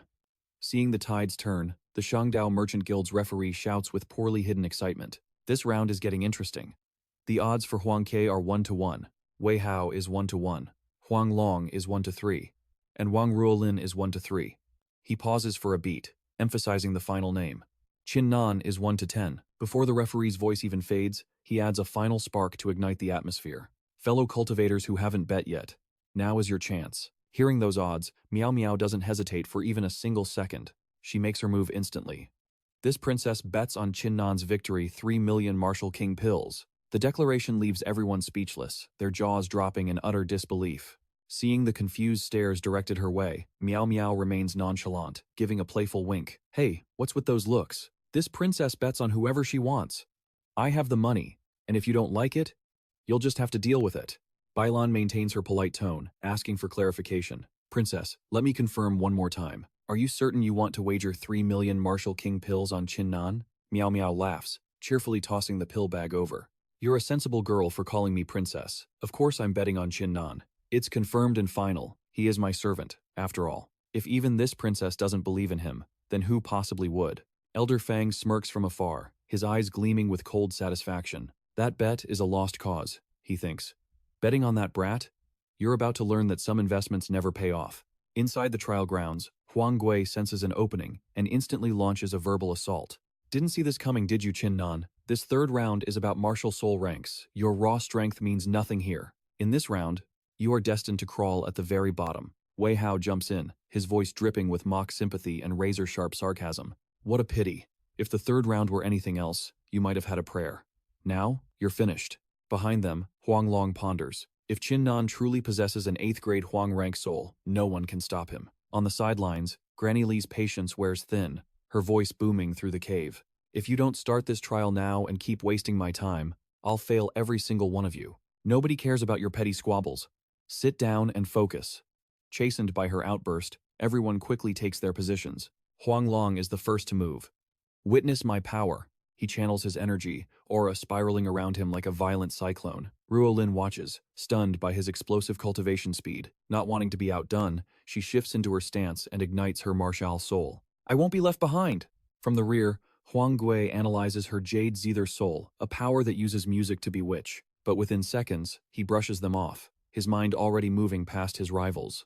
He scoffs inwardly. They only have 9th grade souls, they aren't even in the same league as him. With a roar of focus, Huang Gui manipulates the surrounding spiritual energy, forcing the current to surge toward him. Huang Long and Ruo Lin tremble, straining every muscle to keep their own energy from being snatched away. The cave's energy is being devoured by Huang Gui. Wei Hao finally breaks his silence. Don't think you're the only 8th grade here. With those words, he begins to channel his own hidden power. His aura erupts with chilling arrogance. In my eyes, your martial soul is barely worth a mention. Wei Hao's energy transforms into a roaring, crimson inferno that radiates blistering heat. Before my purple heart flame, all other souls must bow and submit. The crushing aura spreads. Huang Gui grinds out a response. The purple heart flame. Impressive. Wei Hao. But today, we find out who truly stands on top. Wei Hao's battle intent blazes as he strikes back. Then come. In the back, Chin Nan watches the chaos with eyes as calm as a still lake. Is that all? If this is your top speed for absorbing energy, you're miles behind me. Outside, the spectators erupt into a frenzy. Look, Huang Gui just overtook Wei Hao. He's pulling in way more energy. The cheers echo everywhere as the crowd joins the heated debate. Damn it, I bet my entire fortune on Wei Hao. He can't lose like this. Inside the cave, Granny Li's eyes narrow as they land on the motionless Chin Nan. Why hasn't this boy started yet, she wonders. Has he already given up? Disgust flickers in her gaze. How did a piece of trash like this make it to the third round? Riding high on his performance, Huang Gui glances back with a sneer. Well, Chin Nan, quitting is your best move. With our 8th grade souls active, you won't find a single drop of energy left. Wei Hao curls his lip, adding his own taunts to the fire. Now, Huang Gui, anyone can participate. Chin Nan is no exception. Though I should warn you, with the two of us here, your tiny soul will be completely crushed. Granny Li's voice turns icy, her previous indifference replaced by cold hostility. You did well in the first 2 rounds, but here, a mere 8th grade soul like yours doesn't even grant you the right to compete. Take my advice and withdraw while you still have some dignity left. The atmosphere turns suffocating. Chin Nan's gaze darkens as a thin smile plays on his lips. Withdraw? How interesting. Suddenly, he lets out a booming laugh that echoes through the cave. Interesting. Truly interesting. Granny Li's patience snaps completely. Brat, what are you laughing at? Chin Nan's voice drops to a chilling calm. Since arriving here, I've crossed paths with countless people. Not a single soul spared me from their mockery. They trampled on my dignity, treating me like trash. Chin Nan raises his gaze, eyes burning with defiance. Senior, tell me, he demands. Is a low-rank martial soul destined to be mocked and oppressed by this world? Li Ba's eyes drip with pure disdain. A toddler could answer that. She sneers coldly. Why even ask me? A grade 8 yellow soul is utter trash, she barks. You have no right to dignity here. Chin Nan stares at his palms, a grim realization dawning on him. His voice rises slowly, echoing with a haunting sense of self-reflection. I always had one question. My talent isn't legendary, yet I've always stood at the pinnacle. If that's the case, Why do you insist on mocking and crushing me? At this moment, Chin Nan's heart turns to ice. His disappointment in humanity reaches its breaking point. I see it now. It's because you're all fools who can't fathom my true strength. Your mockery is born of ignorance. You aren't even worth my attention. Outside, the crowd erupts in fury. Who the hell is he calling a fool? Calling us stupid? Look at yourself, they roar. How dare you blame us for your own failures? In the back, Meow Meow watches in silence. A spark of pride ignites in her heart as she keeps her eyes locked on him. Inside the cave, Chin Nan snaps his head up. His eyes blaze with a terrifying resolve. There's no need to hide it anymore. The moment to reveal my true self. I've waited an eternity for this. Suddenly, his domineering martial soul erupts, flooding the cavern with violent energy. Today, you'll realize just how pathetic your insults truly were. His battle soul manifests, its sheer pressure crushing everything in sight. Huang Gui and Wei Hao freeze in their tracks. What? What is this? They stammer. Huang Long and Ruo Lin scream under the pressure. Even Li Ba's eyes widen in shock, her legendary composure shattering instantly. Chin Nan's battle soul fuses with his indomitable will. His eyes glow crimson with murderous intent. The mask of weakness has fallen. In this arena, I am the only king. Ruo Lin gasps as she watches the surging currents of energy. What? 10 streaks of golden light? Huang Gui's face drains of color as he stares in disbelief. Wei Hao's arrogance vanishes, replaced by a mask of pure, unadulterated terror. Even Huang Long can't help but swear, damn it, what the hell is happening? Chin Nan's divine soul stands tall in the air. Its suffocating pressure leaves everyone gasping for breath. The crowd falls deathly silent. Not a soul dares to speak. But a heartbeat later, the entire area erupts into absolute madness. Hysterical whispers break out everywhere. Wait, wasn't his soul grade 8 yellow? How can it be grade 10? Grade 10 yellow rank? How is this possible? Who has the answer? With no answers in sight, all eyes snap toward the trading alliance. Where are the officials? Explain this nightmare. Inside her carriage, Bilan bolts upright, her face pale with shock. Impossible! This cannot be! She gasps. Our intel clearly stated he was only grade 8 when he joined the Mystic Spirit sect. Tai Yi's brow furrows deeply. A grade 8 soul evolving into a grade 10? This defies every law of cultivation. It shouldn't be possible. Amidst the storm of confusion, Chin Nan finally speaks, his voice cutting through the noise. When I was young, I survived a heavenly lightning strike, he reveals. It gifted me a technique to mask my true potential. The grade 8 rank you all saw was nothing more than a curtain I chose to draw. The revelation sends shockwaves through the crowd. Huang Gui's face turns ghostly white as he tries to deny the truth. No, a loser like you can't possess a grade 10 soul, he screams. Wei Hao trembles, his voice failing him. Chin Nan. Just what are you? Chin Nan lets out a chilling smirk, pointing a defiant finger at his enemies. Save your breath, he challenges. Didn't you enjoy looking down on my soul rank earlier? Now, let's see whose martial soul truly reigns supreme. For the first time, Huang Gui and Wei Hao share a silent understanding. Murderous intent flares as they prepare to strike as one. Wei Hao, let's do this, Huang Gui snarls. If I can't take the top spot, I'll at least tear him down. Take first place, and I'll owe you my life. Facing their alliance, Chin Nan remains utterly unfazed. You think teaming up will save you? He scoffs. How delusional. With a roar, he unleashes his battle soul. A tempest of chi erupted, swallowing his form as his eyes burned with lethal intent. My martial spirit fights heaven and earth, unmatched and undefeated. As his aura surged, Huang Qua and Wei Hao recoiled, shielding their eyes from the crushing pressure. They weren't the only ones. Even Huang Long was paralyzed by the shockwave, his body stiffening under the sheer weight of the atmosphere. Ruo Lin stood frozen, her gaze fixed on the spectacle unfolding before her. Waves of shock rippled through her heart as the cave's spiritual energy swirled violently around Chin Nan, severing all other connections. Granny Li watched the majestic flow of energy, her surprise turning into deep suspicion. What kind of martial spirit was this truly? Both were 10th grade Huang rank, so why was his spirit devouring everything in its path? Other spirits were rendered useless. Despite being a mere 10th grade Huang rank, how could this brat unleash such terrifying suppression? Watching this, Huang Kui's mind finally snapped. He muttered incoherently, "This is hateful. This is impossible. It can't be happening." Every scrap of remaining chi was consumed by Chin Nan, radiating a suffocating dominance. Finally, he spoke, his voice calm yet carrying the finality of a death sentence. It seems the results of this trial are clear. Looking like walking corpses, Huang Ke and Wei Hao collapsed. Despite their burning resentment, they had no choice but to swallow the bitter truth. I lost. I actually lost. Ruolin's face contorted in disbelief as she stammered, unable to find her voice. This. Huang Long stood like a statue, an inexplicable terror rising within his soul. Qin Nan. The gap between us has grown so vast without me realizing. Granny Li, however, looked like she had struck gold. A rare smile lighting up her aged face. I underestimated you earlier. Her words were heavy, hoping he wouldn't hold a grudge, but Qin Nan remained indifferent. His voice was as cool as a breeze. Senior, there is no need for apologies. Things like this have become normal for me. She didn't catch the hidden meaning. Simply nodding in satisfaction. She immediately offered a reward pouch. Take it. The third round of the trial is over. This is your prize. Qin Nan peered inside, and his eyes instantly ignited. He almost let out a shout of joy. A micro-realm stone. A legendary treasure forged from the essence of heaven and earth, capable of elevating one's comprehension of the micro-realm. He grinned from ear to ear, rubbing his hands in pure ecstasy, nearly drooling at the sight. If he used this micro-realm stone and grasped the profound truths within, reaching the great success of the micro-realm in his saber intent would be child's play. After claiming his prize, he offered a respectful bow. My thanks to the senior. Granny Li smiled warmly, her tone completely transformed. Very well. As the sole survivor, proceed to the fourth floor and see what awaits. Without hesitation, Qin Nan used his key to unlock the path forward. At that exact moment, on the peak of Mount Chu, a teleportation array beneath the crowd flared with brilliant light. Those who failed were spat back out. Ruo Lin and Huang Ke sat paralyzed on the ground, their spirits crushed as if they had fallen into an abyss. The crowd watched their downfall with pity. Wei Hao and Huang Kui.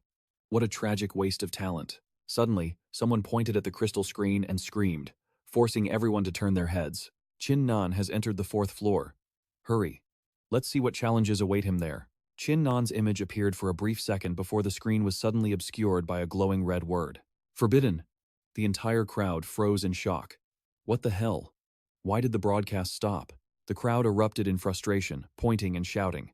What's going on? Is the fourth floor off limits?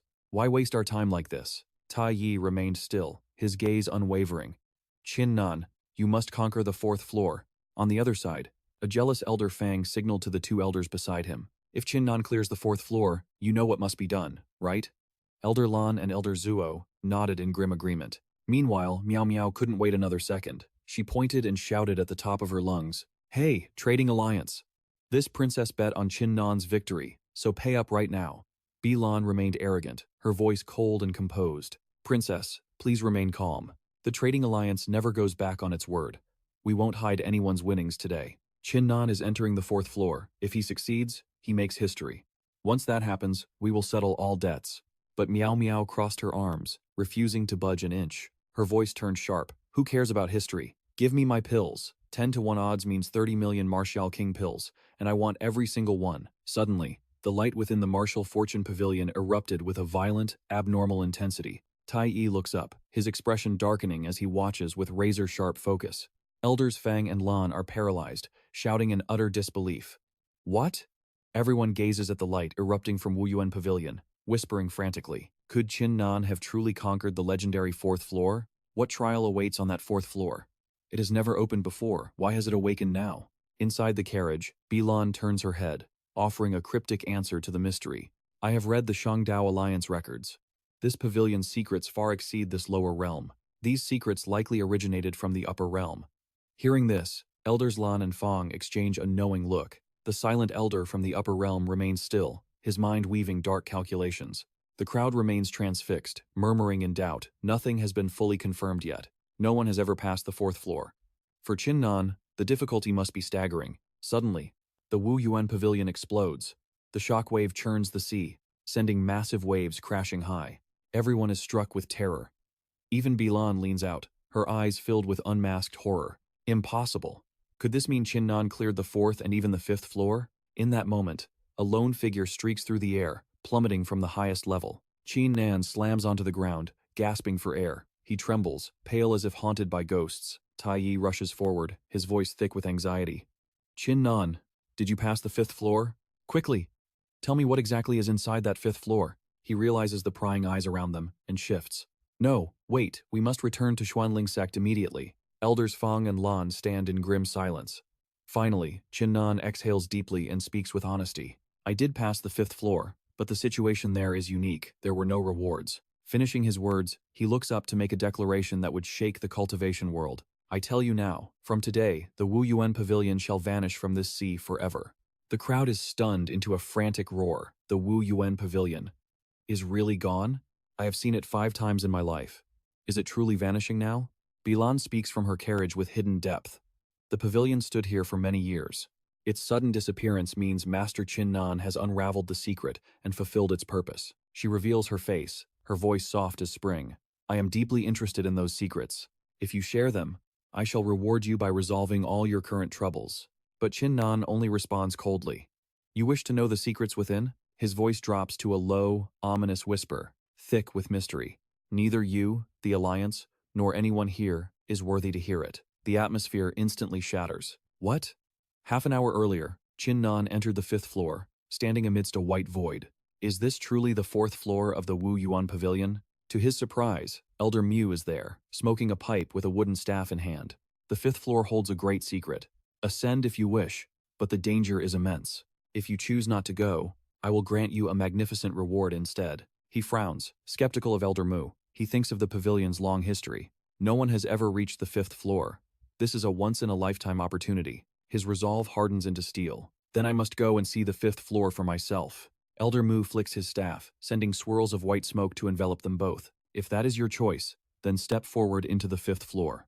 On the 5th floor, sunlight bathes a meadow. A girl sits in a pavilion, serenely sipping tea. Sensing him, the girl turns sharply. A mysterious reflection shimmers within her teacup. The talent stone on the 1st floor was not a lie. It was real. Panic surges through him. If it was real, could he truly surpass the martial god realm? If the world finds out, they will hunt him down instantly. This secret must never be revealed. Suddenly, Tai Yi's furious roar echoes through the air. Elder Fang, snapping back to reality, he finds the man trembling with rage. Just what is the meaning of this? Facing Elder Fang's group, he wonders, do these 3 great sects truly dare to attack Qin Nan right here? Be warned, if you lay a finger on Qin Nan and provoke a martial ancestor, only death awaits you all. A cold voice from the sedan chair counters him. The secrets of the Martial Serendipity Pavilion should be shared. While we have no desire to become enemies with your Spirit Realm sect, if young Master Qin refuses to share, then our trading alliance will be forced to intervene as well. Overjoyed, Elder Fang bows toward the carriage in deep gratitude. My sincerest thanks to the trading alliance. He agrees that the pavilion's secrets belong to everyone under the heavens. Without hesitation, he counters. My lady, are you certain? Relying on a martial ancestor to threaten me? How absurd. Everyone present gasps in shock at his boldness. Does the trading alliance really have a martial ancestor? Wait, is Qin Nan actually looking down on such power? Inside the sedan, Bilan chuckles softly, seemingly unfazed by his provocation. Your information is quite fast, young Master Qin. Since you know, I would like to see for myself. Just what is your legendary trump card? Both elders hide their internal turmoil. While Elder Fang sneers, Tai Yi's brow furrows with dread. Is there no choice? Must the secret be told? Suddenly, a furious scream shatters the heavy silence. Trading alliance. Qin Nan is out, yet you still haven't paid this princess. What is your aim? Meow Meow points aggressively at Bilan as the second elder looks on, bewildered. Hand over my pills. The voice remains calm. Princess, your winnings will be delivered once our business concludes. I ask for your patience. But the princess is resolute, refusing to accept Bilan's answer. No! I want them now. Not only are you stalling, but you're also targeting my servant. Do you dare ignore me? Beside the sedan, Granny Lu suddenly lunges into the air. Insolent brat. Hovering above, purple aura erupts from her like a deadly poison, choking everyone standing below. Undaunted, the girl points back. What guts? Daring to release your pressure. You must be tired of living. Meow Meow raises her hand, blasting a shockwave of light toward Granny Lu with a deafening roar. Everyone is paralyzed with terror, and Elder Fang is no exception. The old woman descends gracefully. Facing the young girl, she unexpectedly bows with profound respect. I didn't realize you were an honorary elder of the Spirit Realm sect. Princess, please forgive my rudeness. Seeing this, Bilan immediately humbles herself. Your pills will be prepared for you at once. However, I have one request. Could young Master Qin share the secret with us? We swear on our honor to keep it quiet. At this, the second elder and Qin Nan turn pale. If you agree, I will reward you handsomely. Meow Meow's eyes sparkle as she puts on an adorable front. Is that true? If he talks, will you give this princess even more pills? Bilan answers without a single moment of hesitation. Indeed, If it is an ancient secret, we will ensure the princess is more than satisfied with our gift. Her eyes glow with pure delight, unable to contain her excitement at the promised reward.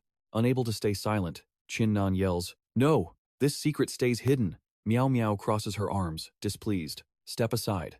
I'm negotiating business. Why is a mere servant like you interrupting me?" He seethes with rage at her blunt attitude and sharp, arrogant words. Suddenly, she waves her hand, changing her mind playfully. "I do love pills, but this matter involves my personal servant after all. I can't go breaking his heart. So, trading alliance. Stop prying into his secret. Let's forget it." Bilan remains calm.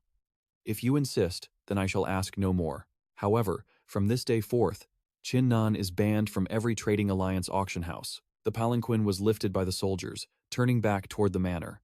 Before departing, Bilan left one final message. "Of course, if young Master Qin changes his mind, the Shangming Dao welcomes you for an exchange." The onlookers felt pity for him. He was granted the golden token, only to be blacklisted in an instant. Facing Elder Fang's group, Chinnan's annoyance flared. "What's this? Do the three of you intend to strike right here?" Before he could say more, they scrambled back in panic, trying to keep their distance. "We wouldn't dare. It's a misunderstanding, we're leaving now." Chinnan scowled. Their retreat was the only thing keeping his rage in check. He quickly regained his composure.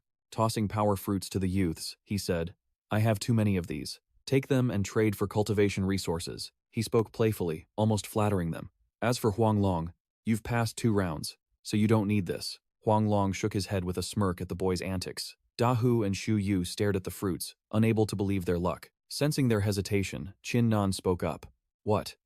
Do you look down on having just 1 fruit?" They gasped in shock. "No, it's not that." Their disbelief turned into profound gratitude as they bowed deeply. Tai Yi laughed heartily, leading the group of disciples forward. "Very well, let us return to the sect." The group crossed the forest with the second elder. Chinnan looked at his bag, feeling a sting of frustration. Princess Meow Meow earned 30 million King Wu pills, yet remained so stingy, not leaving even 1 star flower. A golden elixir hovered steadily in his palm. It would take 8 days to reach the Xuanling sect. He decided to use this time to cultivate. As he entered a meditative trance, the swirling energy whistled like wind, catching Tai Yi's attention. Though he couldn't use his martial soul while moving, he utilized the ambient qi to maintain his focus. The elder marveled at the young man's sheer determination and power. He had mastered dual tasking, no wonder he achieved such staggering results. Huang Long and Su Yu watched him intensely. No one dared to break his concentration. They could only think to themselves in awe. Chinnan's talent was terrifying, yet he worked harder than anyone. They refused to be left behind. Meow Meow merely scoffed with disdain. Mediocre talent. Not even worth mentioning to this princess. She spent the journey teasing the others, while the second elder smiled helplessly. 3 days later, Chinnan cultivated beneath a tree. His strength surged as a massive vortex of qi began to swirl around his body. Finally, the gathered energy reached its peak. The remaining wisps of qi slowly dispersed into the air. He exhaled in relief. Primordial qi boosts cultivation fast, but makes it unstable. These past days of compression finally solidified it. Tai Yi approached him. "It seems you've realized the true mystery of primordial qi. Primordial martial cultivation is swift, but chasing speed alone leads to disaster and inner demons." He turned to continue the journey. "Let's move. We'll reach the Xuanling sect in 5 days." Chinnan bowed respectfully in acknowledgement. "This disciple understands, elder." 5 days later, the Xuanling sect was buzzing with restless energy. Chinnan was hiding his rank. His martial soul is actually 10th grade yellow rank. What kind of monster is he? He suppressed the other sects and seized the secrets of the martial arts pavilion. Word is, the 3 great sects are plotting against him. With his background and talent, he's destined for greatness. Will he become a core disciple? Meanwhile, Shan Lao was deep in conversation with Chinnan. "I clearly underestimated you, kid. From now on, I'll be watching closely." Chinnan smiled. "It's all thanks to Dan Lao." Dan Lao stroked his beard, his face glowing with immense pride. "Kid, I barely helped at all. It is you who keeps delivering these impossible surprises." Suddenly, the hall masters appeared behind them and bowed to the elder. "Greetings, Dan Lao." The 4 great hall masters had arrived. Dan Lao gestured toward Chinnan with a proud grin. "I told you this kid was special. He's already caused such a massive stir." Chinnan rubbed the back of his head, feeling bashful. Shan Lao turned to the newcomers with a serious expression. "You 4 didn't come for nothing. State your business." Hallmaster Yu cupped his hands in a respectful gesture. "The 4 of us have come today to inform Chinnan that the sect wishes to bestow a reward upon you. Furthermore, the sect leader himself has personally issued an order. He hopes you will reveal the secrets of the Martial Serendipity Pavilion." The sect will surely treat you well. Chin Nan replied respectfully, without a moment's hesitation. Lords of the Four Halls.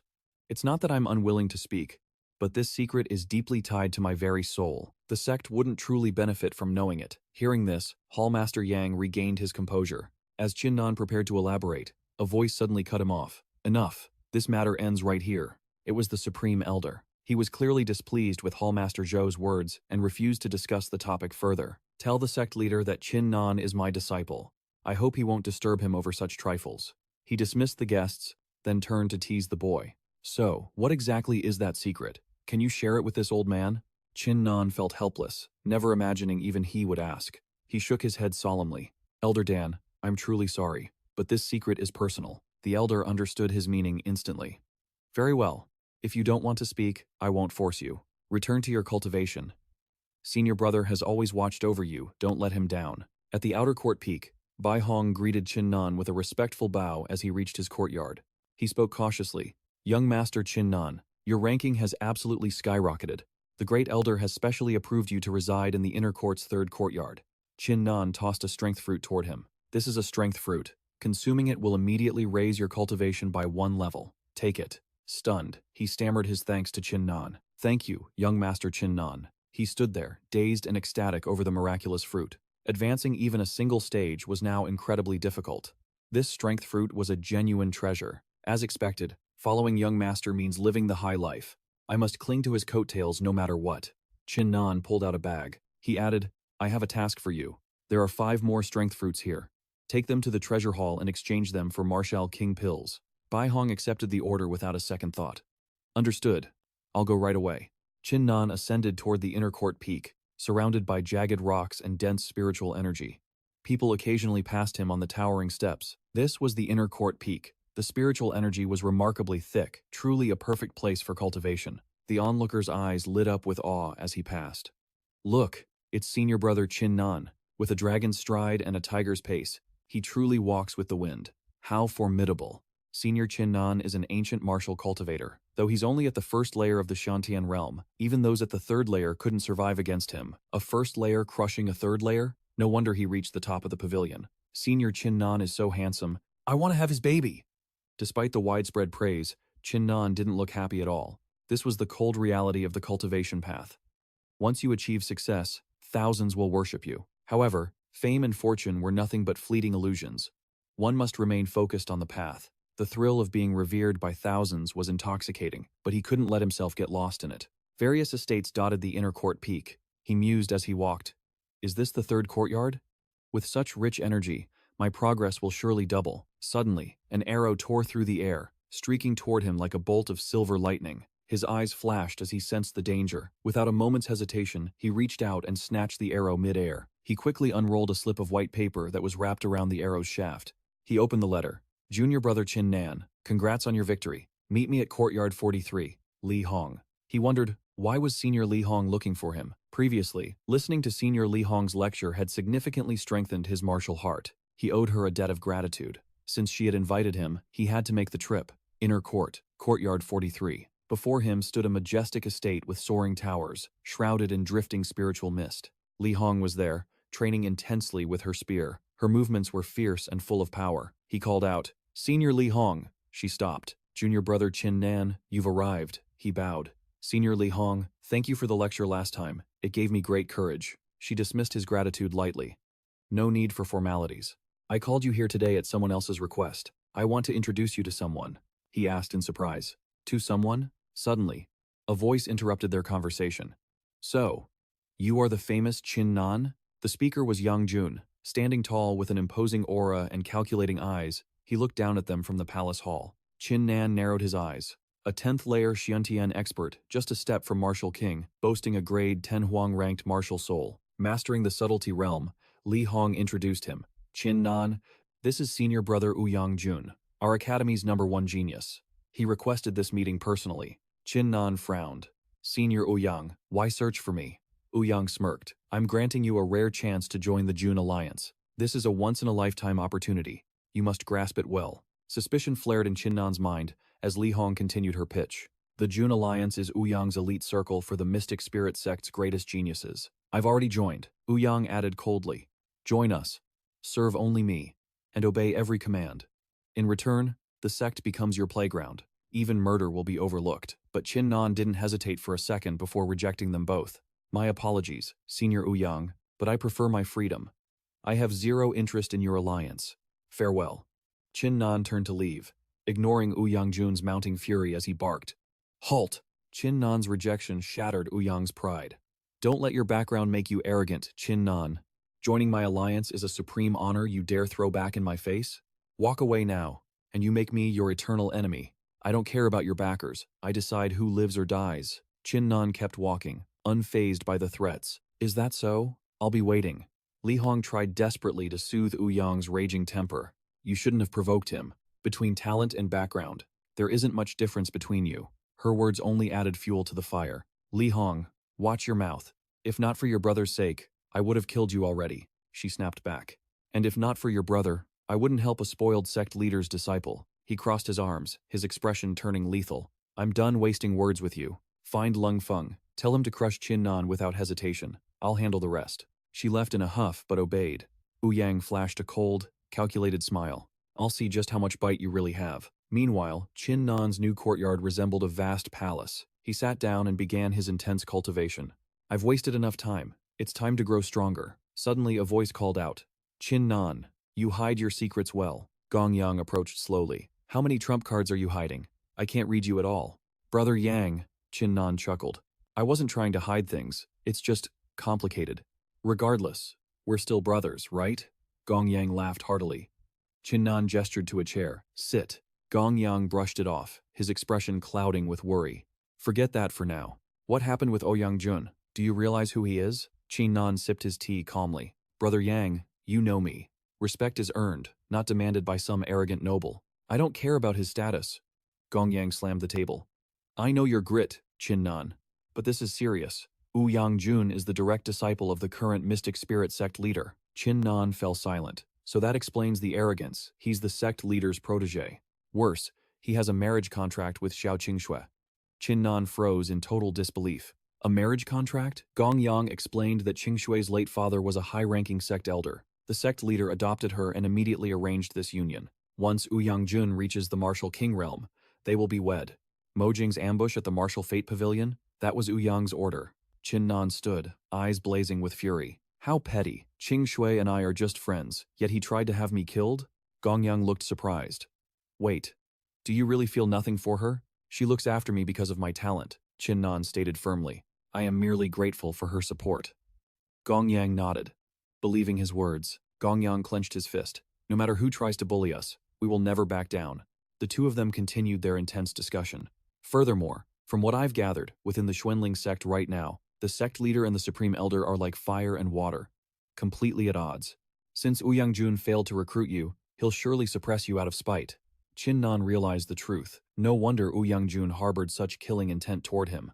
One wrong word, and the masks fell. He placed a firm hand on the boy's shoulder, saying, All right, let's not waste more words. Focus on your training and reach the martial king realm as soon as possible. Qin Nan agreed, without a second thought. Inside the room, an exquisitely carved incense burner released a soothing fragrance that drifted through the air. Holding the power fruit, Qin Nan calculated his next move. Knowing Ouyang Jun's petty nature, revenge was inevitable. He is currently only half a step away from the martial king realm. I must elevate my strength immediately. In the courtyard, he sat cross-legged in deep meditation.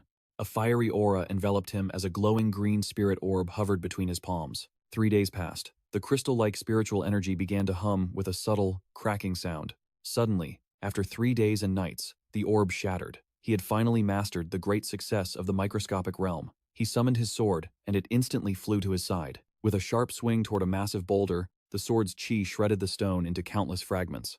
Lowering his blade, he felt a surge of confidence in his current power. Facing a third-layer Xiantian realm expert wouldn't be an issue now. Suddenly, a furious voice echoed from outside.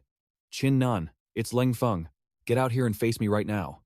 Qin Nan's face remained stoic. He knew this day would eventually come. It seems it's finally about the 7 deadly sins. Since they've come to my door, he stepped out to find a crowd gathered for the show. Leng Feng spoke first. So, you're Qin Nan? I know everything about your identity. Hand over the 7 deadly sins right now, and I might just spare your life. Qin Nan let out a cold smirk, showing not a single trace of fear before the challenger. Leng Feng, a top 10 inner disciple at the 7th layer Xiantian realm, with small success in the microscopic realm. Killing me should be easy for you. Without waiting for a response, he unsheathed his sword, aura exploding outward. But so what? The thing I fear least is a threat. Leng Feng's fury erupted as he matched the intensity. Fine then, you bastard. The onlookers watched in shock, unable to hide their growing terror. Isn't that Leng Feng? Why is he looking for Qin Nan? Every time Leng Feng shows up, someone dies. Is he really here to kill Qin Nan? Damn, he's got some nerve. To think he actually dares to try and take down Qin Nan. As their killing intent flared, Leng Feng issued a challenge. Qin Nan, I heard you never back down from a fight. I challenge you to a duel at the Hall of Life and Death.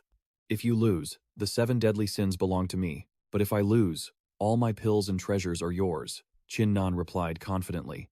A 7th layer Xiantian expert wants to fight me at the Life and Death Hall? Ridiculous. In that match, I'd surely lose and die. Why on earth should I accept? The drama intensified as the crowd whispered amongst themselves. Leng Feng is serious? With his cultivation level, he wants a life and death duel? Does he think Qin Nan is an idiot? Only a fool would risk his life just for a spiritual tool. What is Leng Feng thinking? Suddenly, a mysterious shadow appeared in the sky. I heard junior brother Qin Nan was fearless and unmatched. Why are you too cowardly to even accept a challenge from Leng Feng today? Ouyang Jun landed gracefully. If I were you, I'd have struck already, crushing Leng Feng until he regretted everything. His arrival sent shockwaves through the crowd. Ouyang Jun is here? Even he was drawn out? But what did those words just now mean? Qin Nan glared at him, annoyed by his presence. Ouyang Jun, this is between me and Leng Feng. Why are you sticking your nose in? Ouyang Jun's expression soured, rendered speechless for a moment. You!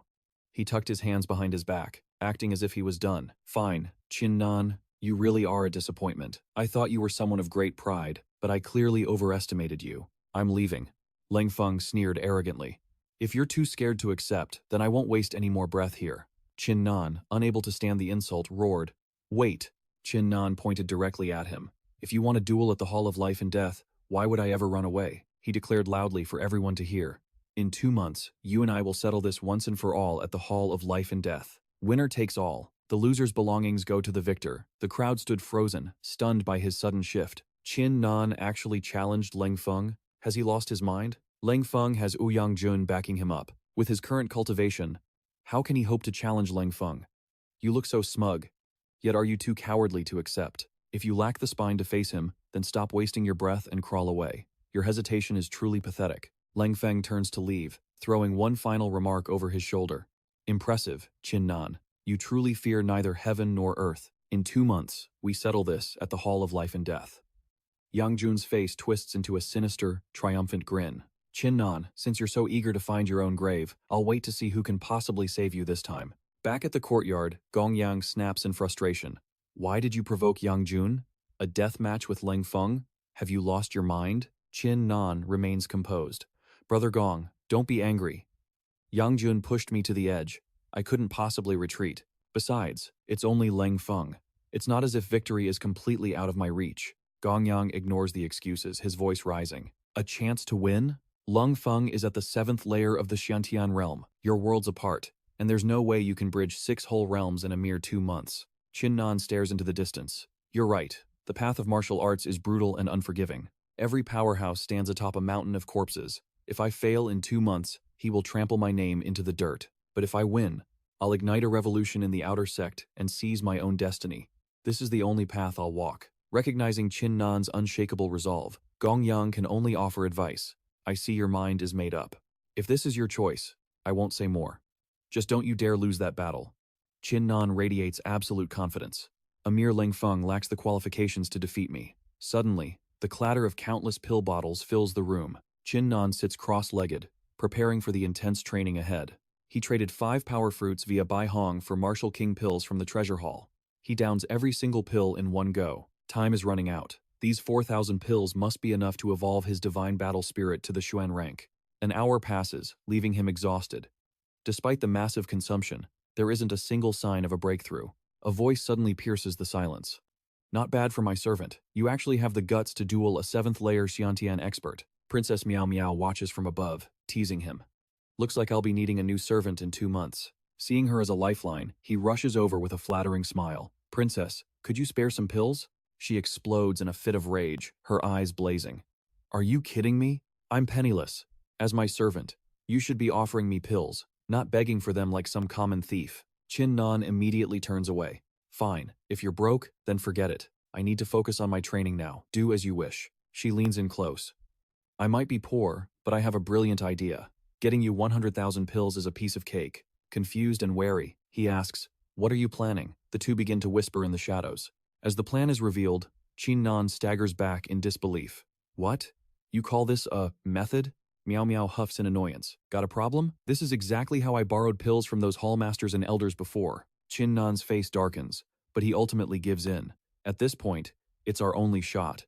At the disciplinary hall, Chu Yun and Xiao Lang are deep in meditation, their soul swords humming above them. A sudden presence startles them both, as a figure appears out of thin air. Meow Meow tosses a letter their way, a message from Chin Nan. Their brows furrow as they read. What? Borrowing pills? Inside the grand meeting hall, Hallmaster Zhou sits enthroned, while Vice Hallmaster Zhao and his entourage wait below. 37 duels occurred this month. Standard violations are to be handled by the disciplinary elders as usual. Suddenly, Meow Meow bursts in.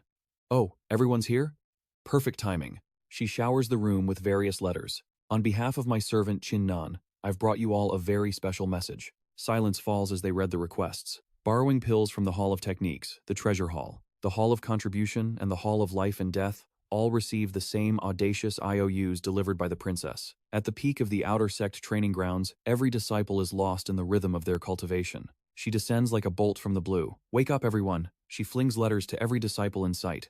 As an honorary elder of the spirit sect, I'm here to collect pill donations for Chin Nan. Shockwaves ripple through the crowd. Chin Nan is insane. He's trying to borrow from the entire sect at once.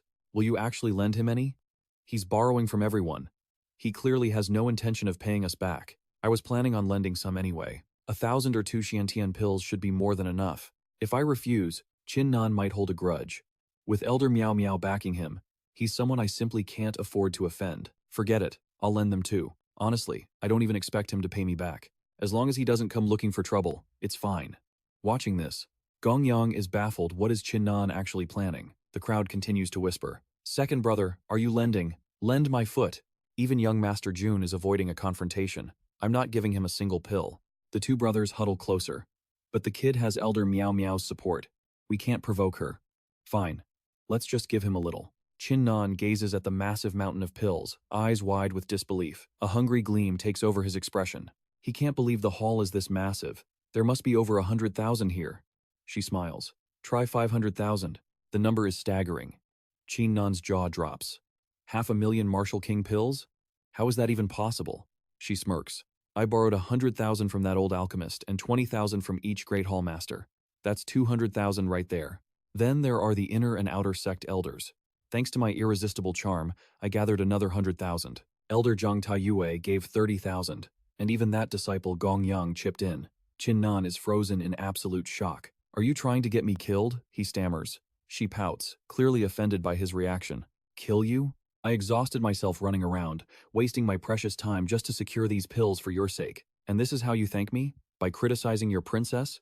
Don't you know you can just return the leftovers? It's not like you have to use them all. Chin Nan realizes she has a point. She huffs. How did I end up with such a dim-witted servant? Before her mood instantly brightens. Since I worked so hard and even planned this for you, a tiny request wouldn't be too much, right? Chin Nan stands firm. No, these 500,000 pills are borrowed. I have to return them. I can't share a single one. Meow Meow looks disappointed. Look at you, acting like a stingy servant. Fine, I don't want your pills anymore. If not pills, then what do you want? He asks. Her face twists into a cunning, predatory grin. If I'm right, you need these for your martial spirit. Your reason for accepting Ling Feng's challenge. It's also your martial spirit, isn't it? My request is simple. I want to see exactly what you're doing with your martial spirit and all these pills. Chin Nan instantly pulls his storage bag back. No. Absolutely not. I can't do that. Even if it means losing all these pills and suffering the consequences, I will never agree to your request. He tosses the bag back to her. I don't need the pills anymore. Just take them back. If you won't show me, then don't. I was just dreaming anyway, she snaps, throwing the bag back. Keep them. As she storms off, he whispers a silent thanks. The divine battle spirit is my ultimate secret. I'm sorry, but I can't let anyone know. He summons the divine battle spirit behind him and stares at the hall. 500,000 Martial King pills. This has to be enough to trigger a rank up. It simply has to be. He begins the absorption, gulping them down like a tidal wave. 1,000, 8,000, 30,000, 100,000. Despite his best efforts, there is no reaction. 100,000 already, he thinks, panic starting to rise. 100,000 and still no rank up? This spirit is a bottomless pit. How many more does it need to swallow? He pushes forward. I don't care anymore. Today, the divine battle spirit will rank up 300,000, 450,000. As the last pills vanish, he sees a glimmer of progress. His heart leaps with joy. It's finally happening. But the energy suddenly deflates like a punctured balloon. He stares in utter disbelief. Are you kidding me right now? Desperate, he grabs the remaining stash. The last 50,000. This time, it has to work. It must. 400, 60,000, 80,000, 500,000. The martial spirit finally begins to surge with power. His eyes sparkle with intense anticipation. It's finally happening. Rank up. But just like before, the power abruptly fades away. Chin Nan clutches his head in a silent scream of pure fury. Damn it! How is this possible? The divine battle spirit is invincible. There must be a way to reach the mystic rank. The cold truth hits him. 500,000 pills simply weren't enough. He needs more, a lot more. But I've already borrowed from the entire sect. Where else can I possibly find more Martial King pills? Suddenly, a spark of inspiration flashes in his eyes. Wait, there's still one more place that might have what I need. High atop the first residence of the inner court, Leng Feng and Wu Yangjun are locked in a tense discussion. Why did Qin Nan have the honorary elder borrow pills from the entire sect? What exactly is that brat planning? Leng Feng wonders if he's mastering a secret technique that requires massive resources. Ao Yangjun remains unfazed.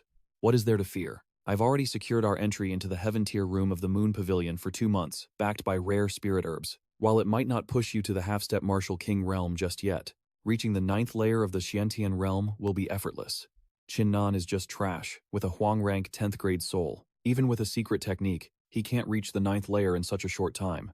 Does he think he can defy the heavens? Leng Feng's face lights up with joy as he bows deeply to his benefactor. The heaven tier room. Thank you, brother Ao Yang. Before he can finish, an arrow whistles through the air and pins a note to their table. Startled by the impact, they look down to see a letter boldly titled, Borrowing Pills.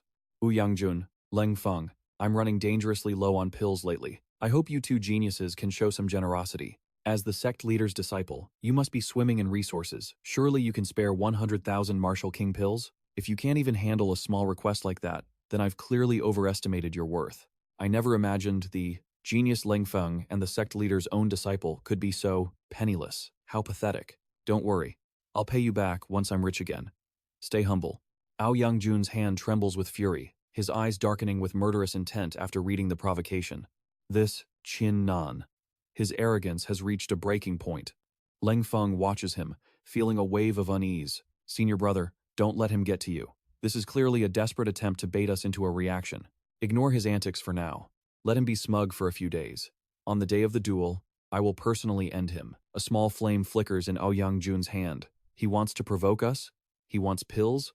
Fine. I'll give him exactly what he deserves. Leng Feng is stunned by the sudden decision. What? You're actually lending him 100,000 Martial King pills? Ao Yangjun's gaze becomes chillingly sharp. I'll give him something, but it won't be 100,000, and it certainly won't be for kings. He tosses a vial to Leng Feng. A body-tempering pill. Deliver this to him personally and make a scene. You understand? Leng Feng accepts the order without hesitation. Understood. I'll make sure the whole sect knows about this gift.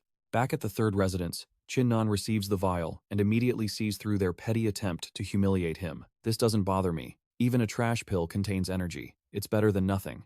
He swallows it. Though the initial result feels weak, it isn't enough to upgrade his divine battle spirit. He realizes he might need to borrow real pills from Elder Dan. Suddenly, his martial soul erupts with a colossal surge of power. He never expected a basic pill to ignite such a massive transformation. Right before his eyes, his martial soul begins to evolve, shedding its old limits in a blinding light. It's the Xuan rank. He gasps, feeling the overwhelming energy coursing through his entire body. Incredible. A single body-tempering pill was the final spark needed to successfully evolve the divine battle spirit. If Wu Yangjun and Leng Feng knew their insult did this, they'd die of rage. Suddenly, his martial soul flashes a strange vision. Before him is a chaotic battlefield where warriors are locked in a desperate struggle against ancient monsters. A blinding light tears the sky apart, revealing a hazy, emotionless figure standing high above the carnage. Tears silently streamed down Chinnan's face. What kind of ancient war was that? Who was that mysterious figure who ended the conflict? Why does the sight of it make my heart ache so much? Shaking off the sorrow, Chinnan refocuses and reactivates the raw power of his martial soul. These mysteries must be linked to the secrets of the divine battle spirit. I'll only find answers once I'm strong enough. Now, let's see just how powerful a Xuan rank first grade soul truly is. I hope it doesn't disappoint. In that moment, a surge of primordial power erupts, like a divine flame igniting the depths of his consciousness. The sheer intensity of the power leaves him breathless. This is, Chinnan stammers in shock. The resonance of wind and thunder. A mere Xuan rank first grade soul can actually manifest such a terrifying divine phenomenon? With this soul, the chi of the third residence, and his ancient cultivation, a breakthrough is finally within reach. He settles into a meditative stance. Time to see the true speed of a Xuan rank martial soul. Let the training begin. 3 days pass in the blink of an eye, as Chinnan remains completely immersed in his soul-shaking cultivation. Suddenly, Chinnan's eyes snap open as spiritual energy blazes around him like a wildfire. He clenches his fist in triumph, marveling at the sheer power of a heaven-rank battle spirit. In just 3 short days, he has already managed to break through to the third layer of the Xiantian realm. At this incredible rate, the remaining 50 days will be more than enough to reach the 5th or even the 6th layer of cultivation. But his joy is short-lived as Chinnan falls into a deep silence, lost in thought. He spent over 500,000 Martial King pills to evolve. This battle spirit is a faster cultivation speed. Really the only benefit he gained? Suddenly, a strange phenomenon between his brows catches his eye as the wind and thunder light flickers intensely. He whips around, his eyes filled with curiosity. What is this mysterious purple glow? He mutters, staring intently at the source of the light. A divine power hides within that purple radiance, something so profound that even he cannot see through its secrets. Chinnan sighs in frustration, eventually pushing the mystery aside. Forget it, the truth will reveal itself when the time is right. There is no use overthinking it now. With his cultivation at the third layer of the Xiantian realm, he has reached a new milestone. Having mastered the foundations of the Xiantian state, it is time to attempt qi release. He sits cross-legged once more, gathering his inner energy within his dantian. Qi release is the ultimate art of manifesting internal energy into the physical world, allowing it to take solid form. For example, shaping raw power into blades, swords, or spears. In the world of cultivators, one is only truly considered a master of the Xiantian realm once they have mastered this technique. But how can energy confined to the body be set free? Does it flow through the meridians, or must it saturate the blood before erupting outward? He puts his theory into practice, but after several failed attempts, he can only shake his head in disappointment. No, that is not it. Neither his meridians nor his pores can withstand the raw, crushing pressure of his internal qi. If he forces it, his physical body will be destroyed from the inside out. How exactly is he supposed to release this power? Just then, Meow Meow walks in, her voice dripping with her usual disdain. Qi release is a profound mystery of the soul. How could a mere mortal body possibly hope to contain such power? As my humble servant, I expected more. To think you cannot even grasp this simple concept, you really are a blockhead. Instead of taking offense, Chinnan's eyes light up with a sudden epiphany. Of course, a normal body cannot handle it, so why try to force it through? His physical shell is a cage that cannot endure the full brunt of his qi, making a direct release impossible. He needs to change his perspective. His qi belongs to him, it is an extension of his very will. It should move at his command, whether it gathers in his dantian or flows throughout his entire being. Without hesitation, he tries again. This time, surges of purple qi erupt from his body, flooding the entire room. Chinnan can't contain his excitement, shouting at the top of his lungs. I did it! I finally mastered qi release. By dispersing the energy and syncing it with his physical form, the impossible became simple. He focuses his intent one more time and unleashes a concentrated blast. A crimson wave tears through the air, carving a deep, jagged trench into the ground. Staring at the destruction, Chinnan is speechless. The power of qi release is truly terrifying. He approaches Meow Meow and bows respectfully, thanking the princess for her timely guidance. She isn't impressed by his politeness, simply closing her eyes and leaning in slowly. And how exactly do you plan to repay me? Why don't you just hand over 80 or 100,000 Martial King pills? Chinnan breaks into a cold sweat at her outrageous demand. I would if I could, princess, but I'm so broke I don't even have a single body-tempering pill left. Where on earth would I find that many Martial King pills? Meow Meow's eyes widen in disbelief as she covers her mouth. You used all 500,000? She realizes his aura is now at least 10 times more powerful than it was before. And your energy has become so mysterious. Just what kind of monster have you become? Chinnan gives a forced laugh, scratching his head awkwardly. I just noticed that you've become even more beautiful, princess. She fumes, managing him not to change the subject. Facing her wrath, he stands there helplessly while wondering if this breakthrough has evolved his divine battle spirit's eyes. A spark ignites within his pupils, and what he sees leaves him absolutely stunned. This is. Chinnan realizes his power has ascended to a whole new level. The eyes of the divine battle spirit have evolved. Previously, he could only catch glimpses of the truth through his divine vision. He knew Princess Meow Meow had reached the martial ancestor realm, but now he can see the full extent of her terrifying power. No wonder the elders of the mystic spirit sect fear her so much. With his enhanced vision, he can see every flow of chi within her, and he notices something very wrong. Princess Meow Meow seems to be suffering from a severe, unhealed injury. Her current power is at the peak of the martial ancestor realm, but that's just a shadow of her former glory. Was she a martial emperor or even higher before being struck down? Just who is she? Chinnan withdraws his gaze and sighs. He is simply too weak to interfere in her secrets. Regardless of her past, he can't help her now. His only priority is breaking through his own limits. Shaking off the heavy thoughts, he puts on a naive face. Princess, can I borrow some primordial spiritual liquid? Deep down, his mind is racing with desperate calculations. That liquid is packed with pure energy. Combined with his divine battle spirit, his cultivation will skyrocket. He tries to be sincere, but she just crosses her arms and ignores his plea entirely. She refuses instantly. Desperate, he ups the ante, promising to pay her back double in the future. Meow Meow isn't impressed. She points at him with an arrogant smirk. 1,000 Martial King pills per drop. Chinnan's blood boils at the outrageous price. What? 1,000 pills a drop? That's highway robbery. She just smirks back provokingly. Take it or leave it. Heart aching and eyes nearly tearing up, Chinnan is forced to swallow his pride. 1,000 it is. He's already 500,000 pills in debt anyway. What's a little more on the pile? He clasps his hands. Fine, give me 100,000 drops. Now it's her turn to be shocked. 100,000? Do I look like a dairy cow to you? I don't have that much. Chinnan rubs his chin, his eyes wandering toward her. Storage areas. Sensing his gaze, she blushes and strikes him across the face. I only have 100 drops. Chinnan's eyes light up instantly. He doesn't hesitate for a second. I'll take them. Even the smallest scraps are still meat when you're starving for power. But Meow Meow isn't done. She pulls out a brush with a cold stare. Hold on. Right, an I. Oh, you. First. Seeing his zero credibility, Chinnan pouts. Princess, surely our bond is worth more than paper? She shuts him down immediately. Sign it or get out. Left with no choice, he yields. Fine. I'll sign. Now hand over that primordial spiritual liquid already. But she's not making it easy. She sits down playfully and kicks up her feet. What's the rush? This princess is exhausted. My legs ache. Give me a massage. Chinnan's pride takes a hit. Don't push it. She doesn't flinch, merely waving the debt note in his face. Massaging or not. Refuse, and you can forget about the liquid.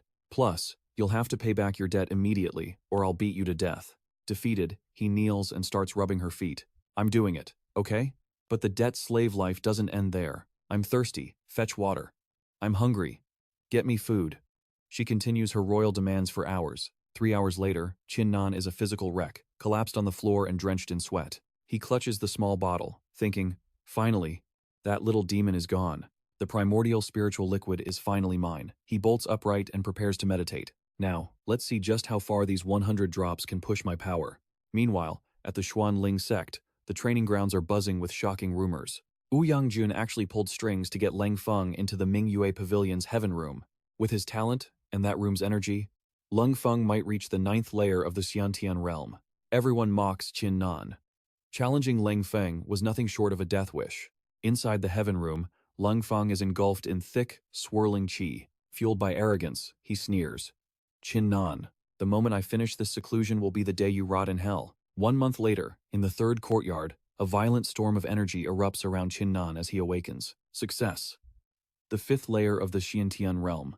He gazed at his treasures, marveling at their miraculous power. Truly worthy of a mystic-grade martial soul, the ancient spirit liquid, and the path of an ancient martial cultivator. These 3 pillars allowed me to leap from the 3rd to the 5th layer in just 1 month. With 50 drops of spirit liquid, my mystic soul, and the insane speed of the ancient path, in this final month, I will surely break through to the 8th layer. Chinnan sat to resume his training, but a sudden knock at the door broke his focus. Recognizing his visitor, he asked in surprise, Qingshui? Why are you here? Weren't you out on a mission? She ignored his question, her voice trembling with urgency. Chinnan, in your duel against Leng Feng, I need you to surrender. Stunned, he stood frozen in disbelief. Surrender? Do you really think I'm no match for Lang Feng? Qing Shui's eyes brimmed with worry. Since Linshui City, you've achieved nothing but miracles, shattering every expectation I had. To be honest, what others find impossible to achieve, I know you can do. I know you can defeat Lang Feng. Qin Nan listened in silence, eyes closed. But if you concede and stay low, I can guarantee Wu Yangjun will never target you again. Qin Nan finally spoke his truth. Qing Shui, you know my character better than anyone. I will not yield. I will crush Lang Feng. If Wu Yangjun wants revenge, let him come. I fear no one. Tears welled in Qing Shui's eyes as she pleaded desperately. Qin Nan, I'm begging you. I've never asked for anything before. But please, just this once, surrender. I cannot bear to see you get hurt. Her sincerity forced a heavy sigh from his lips. Fine, I'll concede. By morning, the shocking news spread like wildfire. What? Qin Nan gave up? Is this some kind of joke? He was so arrogant when he challenged Lang Feng, and now he's tucking his tail? What a disgrace to our mystic spirit sect. I even lent him pills. I didn't know he was such a coward. Xiao Lang roared, unable to endure the insults. Shut your mouths. Brother Qin Nan would never just surrender. If you keep spreading these lies, don't blame me for being ruthless. The crowd erupted in defiance. We aren't lying. The news came straight from the elders. Qin Nan is a coward. Are you going to stop us from telling the truth? Enraged, Xiao Lang prepared to strike. You're looking for death. But a hand suddenly stopped him. It was Chu Yun, her eyes filled with sorrow. They aren't lying. Brother Qin Nan really did surrender. Xiao Lang's face paled, his voice trembling with suppressed fury. No, that's impossible. It can't be. From a distance, the trio watched in silence until Zishan spoke. To think Qin Nan would actually yield. Is he truly terrified of Lang Feng? Huang Long's expression darkened as he immediately countered the thought. Impossible.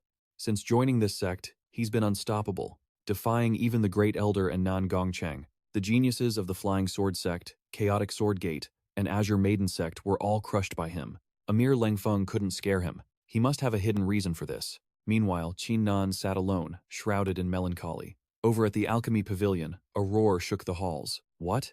Speak up. Did you say Qin Nan chose to surrender? Elder Shan's rage was palpable, ridiculous, utterly pathetic. I thought he was a real man, but he can't even stand by his own word. I was blind to trust him. Truly blind. Gong Yang remained calm, speaking his mind softly. Elder, I suspect there's more to this than we think. We both know Qin Nan's pride. He isn't the type to ever bow his head. I believe he has a hidden burden. But the elder turned away, refusing to listen. A burden? No excuse justifies such a spineless choice, though furious. Elder Shan couldn't hide the deep regret in his voice. Challenging Lang Feng head-on was reckless, but I believe in him. He'll shatter his limits once more and forge a new miracle. Even in defeat, he would stand tall as a true warrior, not a coward hiding from the world's scorn. Hearing this, Gang Yang clasped his hands and suggested, let's give him more time. This story is far from over. Only his final choice will reveal the true nature of the man known as Qin Nan. With that, he hurried out, leaving Elder Shan watching his departing figure in silence. A shadow emerged from behind. Brother, I never expected him to forfeit, the figure said calmly, showing no surprise. It's fine. His journey hasn't been easy. Trust me, that brat isn't the type to give up so easily. Qing Shan stepped into the light, his expression resolute. If my instincts are correct, he will soon ignite a storm that shakes the four great sects and the entire Luo He kingdom. Meanwhile, a disciple approached Qin Nan. Senior brother Qin Nan. The entire sect is gossiping about you. Qin Nan remained unfazed. Let them talk. I don't care. I called you here to ask, how can I obtain a massive amount of pills? Stunned, she quickly asked, are you planning to pay back the pills? I dislike being in debt, he replied honestly. They helped me when I needed it, so I must return the favor. Impressed, she bowed respectfully and offered a solution. The fastest way is through the Hall of Merits. The most common tasks involve hunting powerful spirit beasts. Qin Nan's eyes lit up.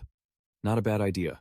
Let's give it a shot. Cut to the Hall of Merits, a grand structure towering amidst the peaks. Inside, a crowd was gathered, fixated on the mission board. Standing at the back, Qin Nan scanned the stone tablets. One mission read, investigate the Merman clan's uprising at North River. Reward upon completion, 1,000 Xiantian pills. Another requested a 100-leaf emerald flower. Reward, 1,000 Martial King pills. Next. Investigate the beast riot at Demon Flame Mountain. Uncover the cause to complete the task. Requirement. Inner disciple only. Reward. 5,000 Marshall King pills. Chin Nan sighed in frustration. These are all peanuts. 5,000 pills is the max? At this rate, how long will it take to gather 500,000 Marshall King pills? He scratched his head in irritation, recalculating the massive debt. Wait, it's actually 600,000. I still owe the princess. Isn't there anything better? Suddenly, something caught his eye. He spotted a high-level mission. A joint hunt for spirit beasts at 100 Kings Mountain. They needed one final member. Surprisingly, there were no cultivation requirements. Just for joining the team, the reward was 30,000 Marshall King pills. Chin Nan grinned with excitement. 30,000. That's the one. As he pointed at the board, a man in black appeared behind him. Are you Chin Nan? Turning around, he clasped his hands politely. I am. And you are? Ignoring the question, the man stepped forward. Brother Chin Nan, I've heard quite a lot about you. You don't strike me as a coward. Why would someone like you surrender to a mere Leng Feng? Is there a hidden reason behind your forfeit? Chin Nan was left speechless, unsure how to respond. Well, seeing his hesitation, the man laughed. I'm Pang Kun. What a stroke of luck to meet the famous Chin Nan here. I've admired your reputation for a long time, Brother Chin Nan. If it's inconvenient to discuss the surrender, then I shall drop the subject. Are you here to pick up a mission today? Chin Nan nodded without hesitation. Brother Pang Kun surely knows. I borrowed pills from the entire sect, so now I must work to pay them back. Chin Nan looked down, a hint of awkwardness in his voice. Right now, I only have a bad reputation to my name. Impressed by his resolve, Pang Kun smiled. To pay back 500,000 Marshall King pills? You're certainly bold. As it happens, I have a mission that's perfect for you. Chin Nan was intrigued. What kind of mission? Pang Kun quickly broke down the details. Slaying a high-rank demon general earns 100,000 Xiantian pills. A mid-rank nets you 50,000, while a low rank is worth 10,000 Xiantian pills. This mission was issued by one of the top 10 elites of the inner court, a straightforward hunt to cull ferocious beasts. The only condition is that the corpses must be preserved, Chin Nan muttered, stroking his chin in deep thought. With my current strength, taking down low and mid-level beast generals will be child's play. I can quickly stockpile a massive amount of pills to clear my mounting debts. Most importantly, I can sharpen my fangs and hone my combat instincts. This is a win-win opportunity. His eyes ignited with resolve. I'll take it. After accepting, Chin Nan crossed his arms, contemplating his next move. This hunt requires beast generals. So where is the best place to find such prey? Suddenly, a perfect solution flashed through his mind, sparking a grin. Of course, the Longhu mountain range. It's teeming with powerful beasts and offers the perfect chance to visit my family. I need to see how father and the others are faring. Meanwhile, at the third courtyard of the inner peaks, fed up with the silence, Meow Meow tapped her head impatiently. Spit it out. Why did you summon this princess? My time is gold. Every minute is worth millions of Marshall King pills. You know, I don't have a second to waste on your trivial nonsense. Chin Nan remained calm as he spoke. I've taken a mission at Longhu Mountain. We'll be leaving the Mystic Spirit sect for a while. She crossed her legs, a smug look crossing her face. Fine. I actually have a few tasks there myself that you can handle. Chin Nan pressed for details. What kind of tasks? If it's like finding that sky star flower again, I'm in. She stood up abruptly, her voice rising in a fit of pique. Chin Nan, I saved your damn life. Back at Autumn Mountain, the Trading Alliance and the three great sects all wanted your head. If I hadn't stepped in, would you even be breathing right now? Is this how you treat your savior? Do you have no shame at all? Hearing this, Chin Nan finally yielded. Fine, I admit I owe you. I'll help you once for free, but only once. With the deal struck, Meow Meow beamed with joy. That's more like it. So, when do we move out? Right now, he replied without hesitation. The scene shifts to the first courtyard of the inner peaks. Laughter echoed through the room. Lung Feng looked radiant as he boasted to the man sitting across from him. Senior brother Yang Jun. I just got word Chin Nan has fled the sect. In my eyes, he's finished. He won't dare show his face in the Mystic Spirit sect ever again. Yang Jun's expression remained tense and analytical. So that Chin Nan actually surrendered?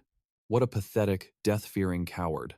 I still don't understand why the Supreme Elder and the Honorary Elder value a piece of trash like him. Leng Feng added mockingly. I heard the Supreme Elder was furious after the surrender. It was all just a pathetic act. Yang Jun's gaze turned cold. Don't take that at face value. He stood up, a cunning glint in his eyes. That old man still favors him. Otherwise, how would Chin Nan know the secrets of the Martial Serendipity Pavilion? And yet, the Elder didn't even interrogate him about it. Leng Feng, spread the word.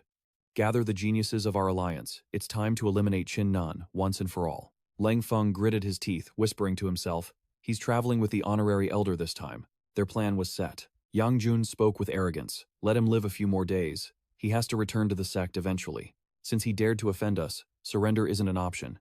He must die. At the Qin clan residence, guards stood watch as Qin Nan and Miao Miao looked down at the bustling Linshui city. Taking in the familiar sight from above, he smiled. Finally. I'm home.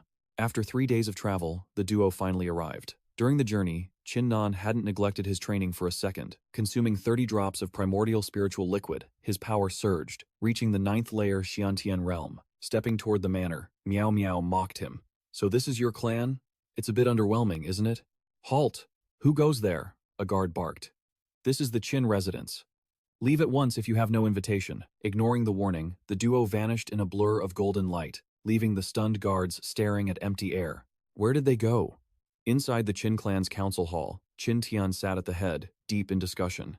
Regarding the strange anomalies at Longhu Mountain, the Qin clan must stay far away from that chaos. The recent incident had drawn the intense gaze of every major clan within the Luohe kingdom. Reliable intel suggested their entire forces were mobilized toward the mountain range.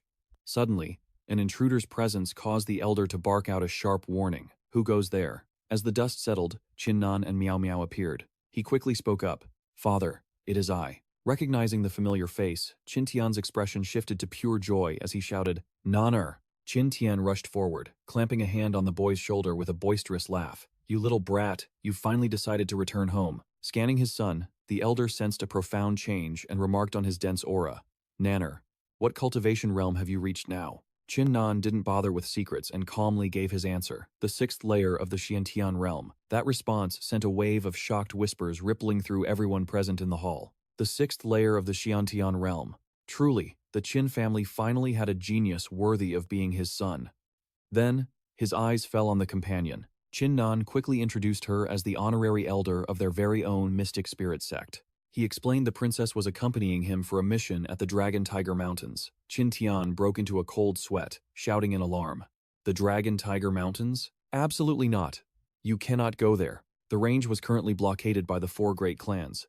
Any trespassers would be cut down without mercy. Confused, Qin Nan asked about these clans. Qin Tian explained they had been powerhouses since the Luohe kingdom's very founding. While they couldn't rival the 4 great sects in sheer scale, their ranks boasted formidable martial king experts. Instead of fear, Qin Nan only smirked. Martial kings, you say? Father, uncle, there is no need for worry. I am a disciple of the mystic spirit sect. The 4 great clans wouldn't dare move against me. Despite his words, the elders remained consumed by dread. In normal times, they might hesitate, but the current situation was far from ordinary. Recently, the mountains had echoed with the divine omens of dragon roars and tiger howls. Qin Nan fell into deep thought. The dragon-tiger omen. Legend said when the dragon and tiger appeared, a great treasure would follow. He had always dismissed it as a mere myth, but it seemed the legends were real. The blockade suggested a peerless treasure was indeed about to surface. His resolve hardened instantly. He boldly declared that since he was here, he would definitely claim a piece of that treasure. At that moment, Miao Miao chimed in with a sleepy but domineering tone. What 4 great clans? They dare seal a mountain? How arrogant. With this princess here, those nobodies aren't worth a single thought. A heavy silence fell over the room following her bold proclamation. To bolster their confidence, Qin Nan stepped forward to reassure his kin.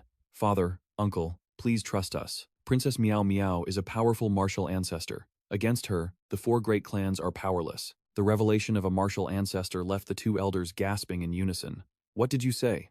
They stared at Princess Miao Miao, who now seemed to radiate a saintly light. Losing her patience, she turned to the youth. Qin Nan, are you done blabbering? We need to move. If we're late, all the good treasures will be snatched away. Stunned by the rapid turn of events, the elders watched as Qin Nan turned back to Miao Miao with a request. Princess, before we leave, could you set up a protective array for the Qin family? Though he acted calm, his heart was heavy with concern for his family's safety. With the mountain's omen and the clans mobilizing, the Qin family stood no chance if they were caught in the crossfire. He knew he couldn't stay behind to shield them forever. A grand array was the only way to ensure their survival. To his surprise, she gave a playful smile. I can do that. But on one condition.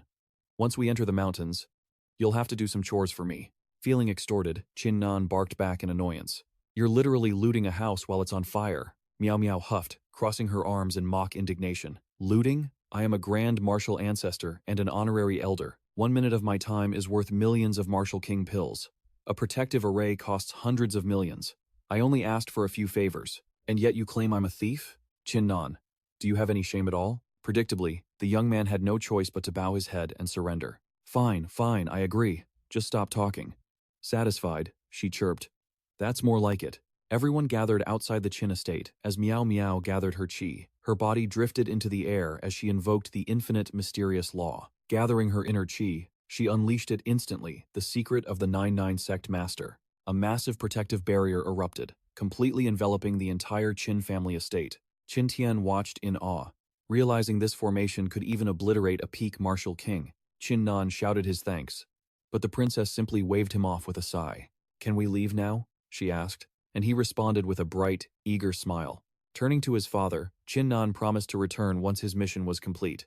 Qin Tian told him to be careful, unaware of the sinister eyes watching them depart. Suddenly, she dragged him away at high speed, complaining about his endless chatter. Watching them go, an elder remarked that Qin Tian had raised a truly remarkable son. Under their leadership, the Qin family would surely surpass the 4 great clans soon. Qin Tian couldn't hide his immense pride as he looked toward the distant horizon. With a martial ancestor guarding Nan, the 4 great clans were no longer a threat. His son's future lay far beyond this city in a realm much higher than this.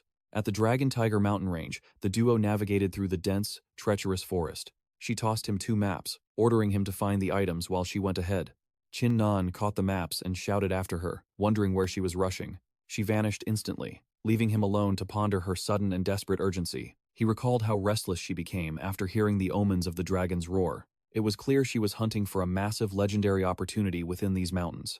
Annoyed at her selfishness, he stomped the ground and cursed her under his breath. Soon exhausted, he wiped his brow and decided to focus on the map's task. Even if treasures existed, he wasn't strong enough, yet sticking to the plan was safer. He picked up the pace, whispering the next coordinates, 300 meters west. Navigating through ancient trees and streams, he followed the map's precise and complex directions. Stopping before a massive boulder, he activated his divine eyes to peer deep inside. His eyes widened in shock as a mysterious green glow radiated from the stone.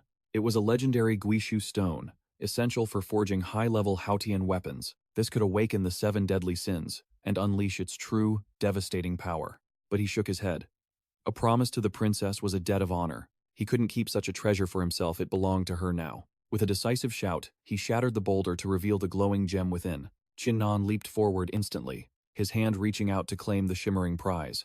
Suddenly, it released a surge of spirit energy and bolted away like a living thing. He watched in disbelief, realizing the stone possessed its own unique and stubborn sentience. Using his 100 profound steps, he blurred through the air and snatched the runaway stone. Tucking it safely into his bag, he prepared for the next objective on the map. Suddenly, a chilling blast of icy wind erupted behind him, making him spin around. A monstrous insect with crystalline wings and razor-sharp fangs hovered menacingly above him. It lunged with lethal intent, catching the young warrior completely off guard for a moment. He dodged the crushing impact just in time, watching the ground shatter beneath it. It was an ice-armored ancient insect, the legendary guardian of the precious Guishu stone. A mere Xiantian beast dares to challenge me? He sneered, drawing his gleaming sword. He struck with a powerful overhead blow, sending clouds of dust billowing into the air. To his surprise, the creature remained unscathed, its defensive shell proving to be incredibly tough. The beast screeched in defiance, but Qin Nan only grinned, fueling his blade with qi. You've officially pushed me over the edge. I don't care how tough your shell is today, you die by my blade. He blurs past the creature, leaving golden trails of qi clashing against frozen streaks of frost. The beast shatters. He stares at the remains, finally victorious. Its power was nothing special, but that armor was incredibly thick. Qin Nan's expression darkens as a terrifying thought strikes him. Aren't these ice-armored insects supposed to be pack hunters? Why is there only one? If there were hundreds, I'd have no choice but to run for my life.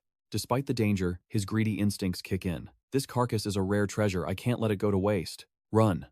Before he can loot the prize, the thunderous roar of thousands more insects echoes from the horizon. A bone-chilling cold washes over him. Fighting is suicide now. His only hope is to run like hell. Activating his Lingbo microsteps, he rockets forward. Yet, no matter his speed, the swarm is closing the gap. Damn it, they're too fast. Exhausted from the chase, Qin Nan skids to a halt to face them head-on. If I can't outrun them, I'll make them taste my blade intent. Dual-wielding his swords, he charges into the abyss. Like a demon unleashed, Qin Nan carves through the air, delivering lethal strikes with absolute precision. Flesh tears as he passes, but looking up, thousands more loom. He's horrified all that effort, and only 2 are dead. This defense is insane. The swarm collapses on him as he stands momentarily paralyzed, searching for a way out. No time to overthink. Qin Nan immediately unleashes the devastating thunderclap blade art. Powerful arcs of sword chi pierce through the swarm. Each hit sends an insect to the afterlife, but the exhaustion is mounting. Panting heavily, he grits his teeth. The defensive power of these frost-clad beasts is truly terrifying. Dozens of slashes just to kill 3? The sky is turning black with them. He needs a new strategy. Fast. This is a losing game. These bastards will drain my energy until I'm too weak to fight back. I have to break their formation. He activates a technique to scan for a fatal flaw in their ranks. With his Eye of the Divine Battle Spirit active, Qin Nan spots a narrow opening right in the center. Hundreds of swords manifest around him. 100-step flying void. Activate. Each blade, pulsing with intense chi, streaks toward the swarm. The insects react instantly, spitting lethal shards of ice. A massive explosion rocks the sky, creating a violent tremor that shakes the entire frozen landscape. But it's not enough. They dive toward him like vengeful spirits. For Qin Nan, running is the only option left. While sprinting, an insect ambushes him from the side. Before he can react, a heavy blow sends agony through his body. He tumbles backward, desperately trying to stabilize his fall. Staggering to his feet, the damage is severe, he's hurt bad. Damn it, these things are smart. They're even sacrificing their own just to corner me. Before he can catch his breath, another charges from the shadows. Direct combat is suicide. Qin Nan flees once again. Trapped with nowhere to hide, he summons his sacred blade once more, launching waves of chi into the sky. Their defense is monstrous, and their intelligence is even worse. They actually know how to coordinate. Qin Nan watches his strikes fail to slow them down. If this continues, death by exhaustion is becoming a reality. Suddenly, his eyes light up. A spark of hope flickers on his face as a plan forms. That's it. These ice dwellers must fear fire. A flame-based technique could shatter their shells. He prepares to strike as they close in. Die, you mindless beasts, he roars, his fury reaching a boiling point. The swarm surges forward without hesitation, completely unfazed by his threats. Raising his sword high, he charges while screaming curses. Burn in hell, you bastards. But suddenly, he freezes mid-stride. His momentum vanishes instantly as a cold sweat breaks out. A look of pure realization hits him.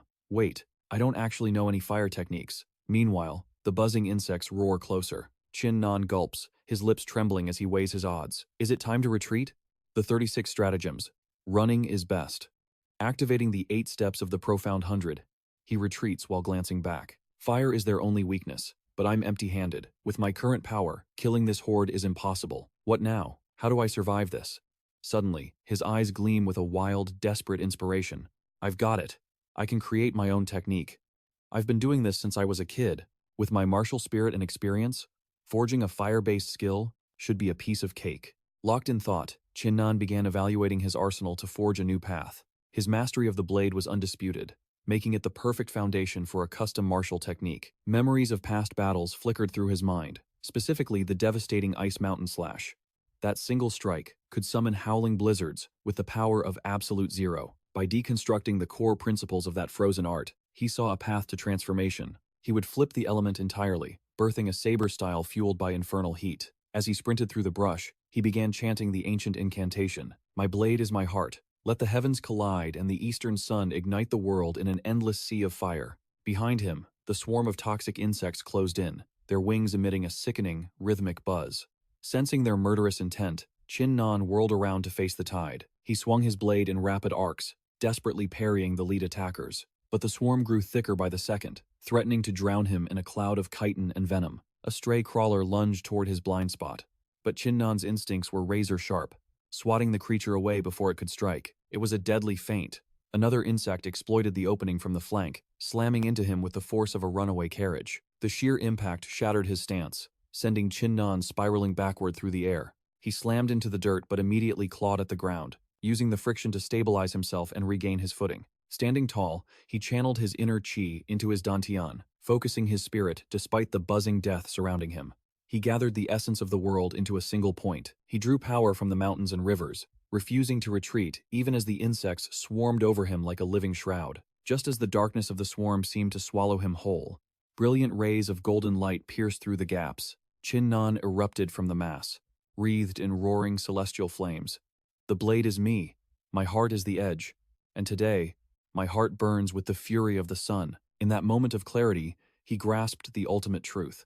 He had successfully pioneered his very own fire attribute saber technique. With a roar of triumph, he summoned spectral blades of pure heat, turning his gaze toward the trembling swarm. "Perish, you mindless beasts!"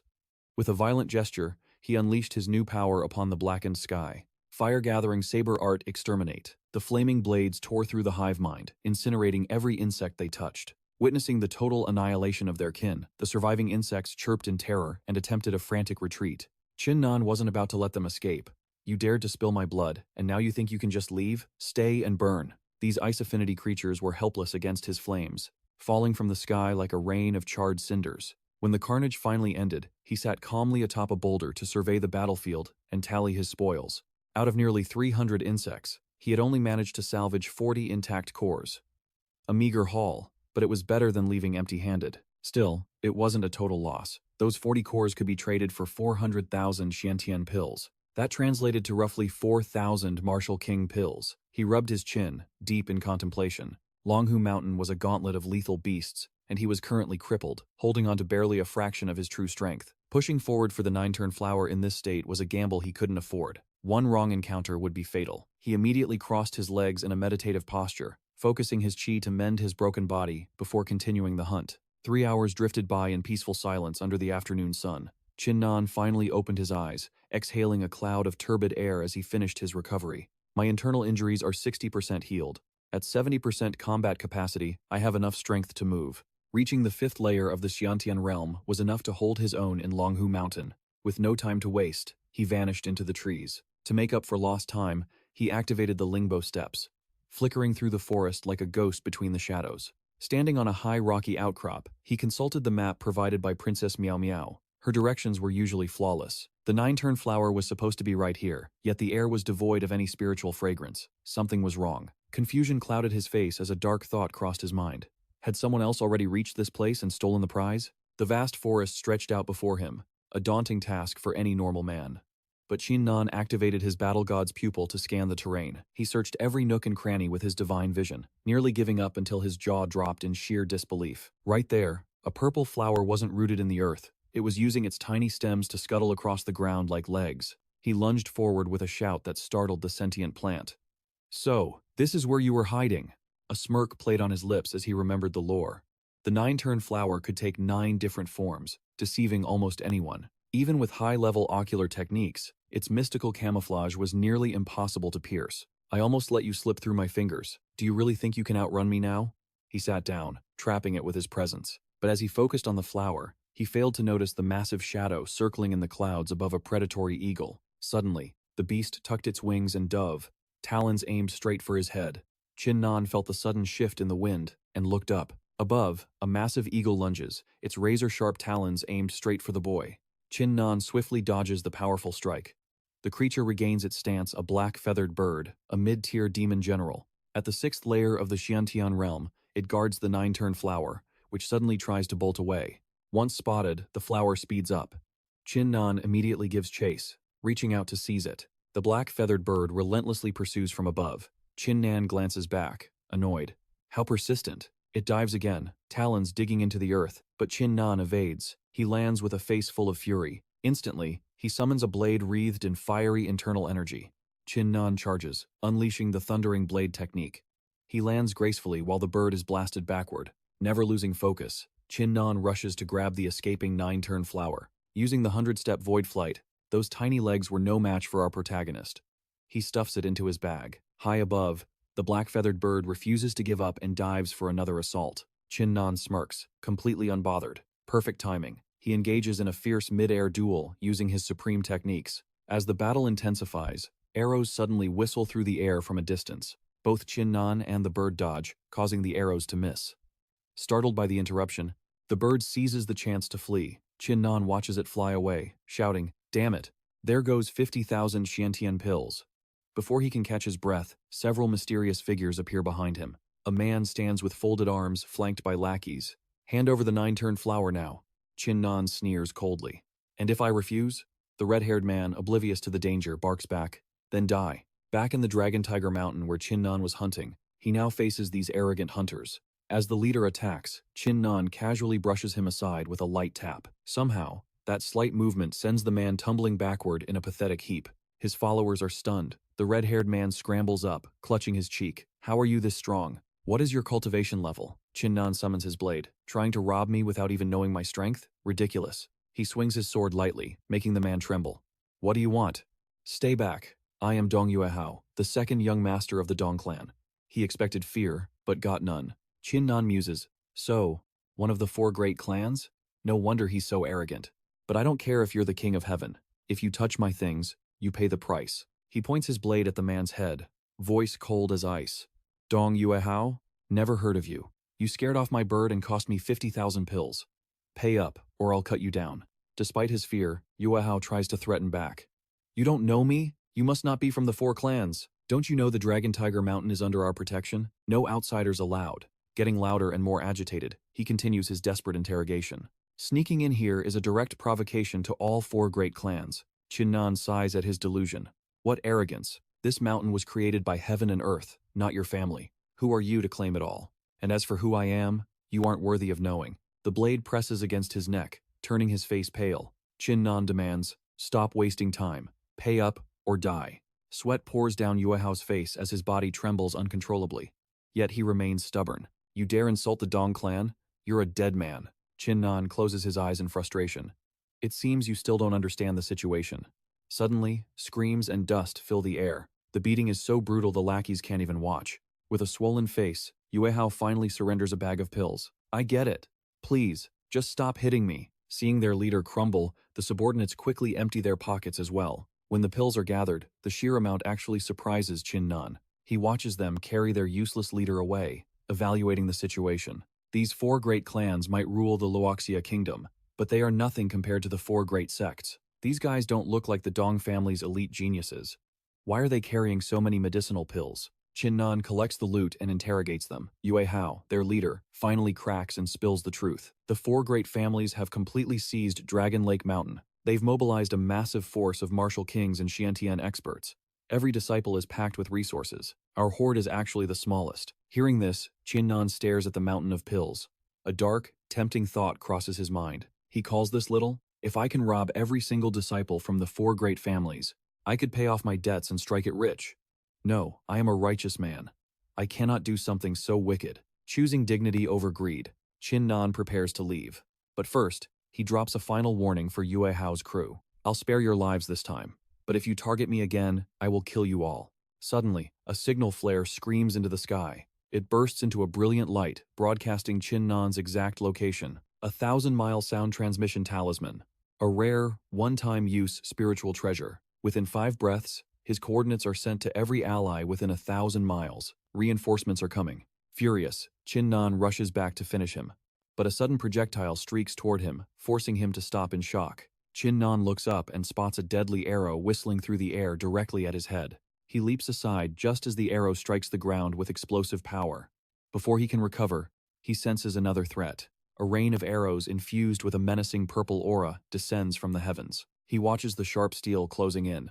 Chinnan retreats instantly, letting the arrows pierce the massive trees behind him. But the danger isn't over. A surge of hidden power within the arrows splits the tree trunks in half. He dives toward a solid rock, staying alert. More arrows follow his every move, forcing him to keep jumping. As he sticks the landing, the mysterious attacker finally reveals himself. Not bad, kid. A blue-haired man appears from the shadows, a massive recurve bow strapped to his back. This is Dong Xiaoshu, the Dong family's top genius. Grade 9 martial spirit. 6th layer Xiantian realm. Yuehao points a trembling finger at Chinnan, whining to his brother. Brother, you're here. He almost killed me. Xiaoshu doesn't offer comfort. He turns with a cold, piercing glare and barks, Shut your mouth, Dong Yuehao. A weakling like you doesn't deserve to be my brother. Getting bullied by an outsider is a disgrace. If you ever call me brother again, don't blame me for showing no mercy. Yuehao trembles in silent rage but stays quiet. Xiaoshu steps toward Chinnan with arrogant, suffocating confidence. You managed to dodge 2 of my killing blows. That's quite impressive. Your strength must be at the 6th layer Xiantian realm.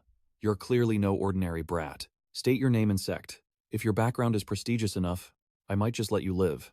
Used to such arrogance, Chinnan replies coldly. A guy like you? You lack the qualifications to even know. Xiaoshu just laughs, his eyes filled with a mixture of mockery and murderous disdain. Arrogant brat. You think the 6th layer makes us equals? Today, I'll show you the true gap between us. His aura explodes like a volcano as he makes a grand, final declaration. You're just an ant. I only need one move to end you. Since you want death, I'll grant it. Before he can strike, 5 silhouettes suddenly flicker into view, interrupting the execution. 3 men and 2 women emerge. Leading them is Shi Fengxiao, the top genius of the Shi family. Xiaosu's eyes narrow in annoyance. Shi Fengxiao? What are you doing here? Fengxiao rests his hands on his hips, totally composed. If you can be here, why can't I? Ignoring Xiaosu, Fengxiao turns his gaze toward Qin Nan. Are you the intruder who broke into Dragon Lake Mountain? Qin Nan keeps his hands behind his back, looking completely indifferent. What the hell does that have to do with you? Veins pop on Fengxiao's forehead as he growls through gritted teeth. You. How interesting. A new voice interrupts, drawing everyone's attention to a new arrival. I've never met someone so bold. You completely ignored both Xiaoshu and Fengxiao's status. A stunning beauty appears with her personal guards. It's Bei Ru, the legendary genius of the Bei family. Before an answer could escape their lips, their attention was suddenly snatched away. A booming laugh echoed from the forest depths. How fascinating. I must see which genius dares to defy us. To think someone would actually look down on the 4 great families today. A man stepped forward with heavy, powerful strides. It was Nan Shen, the top genius of the Nan family. Xiaosu gasped. Nan Shen, I didn't expect you to show up too. With those words, all 4 sets of eyes locked onto Qin Nan, their gazes heavy with murderous pressure. He continued his cold provocation. You're lucky today, kid. To have all 4 of us appear at once is a rare honor. You said I wasn't worthy of knowing your name. Well, are the 4 of us combined worthy enough now? Qin Nan couldn't help but laugh at their sheer arrogance. To think the 4 great families would make such a fuss just for my name. Qin Nan smirked, his eyes narrowing with a sharp glint. It was time to push their buttons. Fine then. Clean your ears and listen well. He pointed at himself boldly. I never hide my identity from anyone. I am Qin Nan.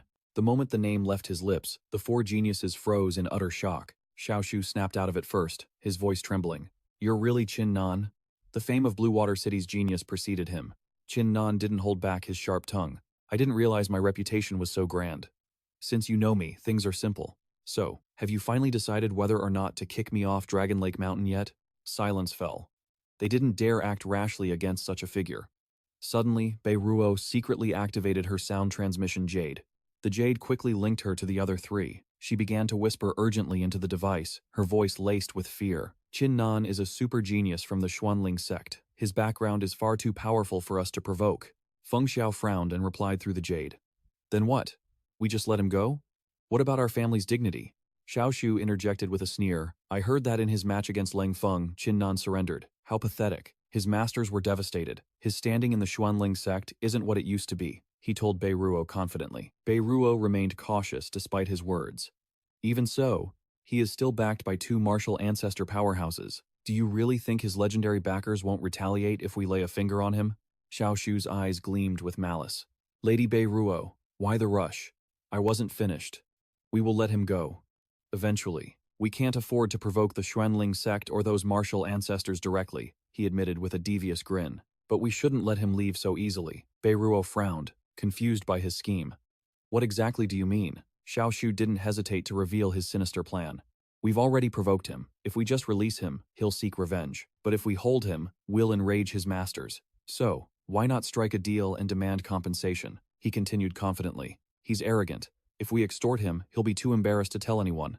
Our secret is safe. Plus, the benefits we gain will more than make up for our family's losses. Hearing about benefits, the other 3 gasped in shock. Extort him? What could we possibly demand? To seal the deal, Xiaoshu dropped a bombshell. You all know what he achieved in the pavilion, right? Qin Nan cleared the 5th floor of the Martial Fortune Pavilion. He holds its greatest, most ancient secrets. He displayed a magical projection of the pavilion. You know how priceless those secrets are. Even the Trading Alliance craves them. Xiaoshu clenched his fist, his voice filled with greed. If we seize those secrets, our family's power will explode. We will finally surpass the great sects themselves. He reached out his hand, waiting for their final answer. A golden opportunity is right before our eyes. What's your choice? Tempted by power, all 3 quickly agreed. But Bei Ruo still felt a lingering sense of dread. And if he refuses to hand it over? Xiaoshu's face twisted into a demonic, terrifying grin. If he won't give it up, then we simply kill him. The other 3 recoiled in horror, their hearts racing. Kill him? Are you actually insane? To solidify their resolve, Xiaoshu hissed. Listen, Qin Nan is ruthless. We've already crossed the line with him today. Do you honestly think he'll just let us walk away after this? Beiruo tried to protest, but he cut her off.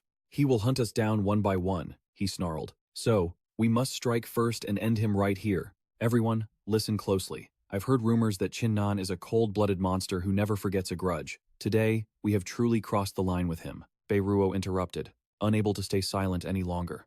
Do you honestly think that if we let him go, he would ever show us the same mercy? Before anyone could respond, she pressed her advantage. He will hunt us down without fail. Since it's come to this, our only choice is to strike first and eliminate him. With the secrets of the martial destiny pavilion in our hands, our 4 great clans will rise to rival the 4 great sects themselves. Do you really think the Merchant Alliance or the Mystic Spirit sect would trouble us over a dead man? Beiru still harbors doubts about the true value of this prize, prompting her to question him further. But what if the martial destiny pavilion's secrets fail to grant us the power we seek? His face darkens with rage at her hesitation as he barks. Then we trade those secrets to the other sects for absolute protection. Listen, this is a once-in-a-millennium opportunity for us martial artists. If we let this slip through our fingers, it's gone forever. What are you all waiting for? Feng Xiao steps forward, his spirit burning as he rallies the group. Exactly. In the world of martial arts, we must seize the martial destiny secret at all costs. Refusal is no longer an option. One of them waves a hand dismissively with a bored sigh. Fine. Stop wasting time. If we're doing this, let's get it over with. With the men in agreement, he shoots her a mocking smirk. Caught between a rock and a hard place, Beiru reluctantly gives in. Since everyone's on board, I'm in as well. Seeing his plan come together, Xiaosu's eyes gleam with malice as he seals the pact. Perfect. It's time to demand the martial destiny secret from Chinnan himself. And if he refuses, we join forces and tear him apart. He wastes no time putting his words into action. Stepping forward with a snake-like grin, he addresses the boy. Who would have thought you were Chinnan? Forgive our earlier misunderstanding. Cutting the pleasantries short, Xiaoshu gets down to business. The Longhu mountain range is now under our control. Anyone caught trespassing will be executed. Chinnan is all too familiar with these petty bullying tactics and decides to cut straight to the chase.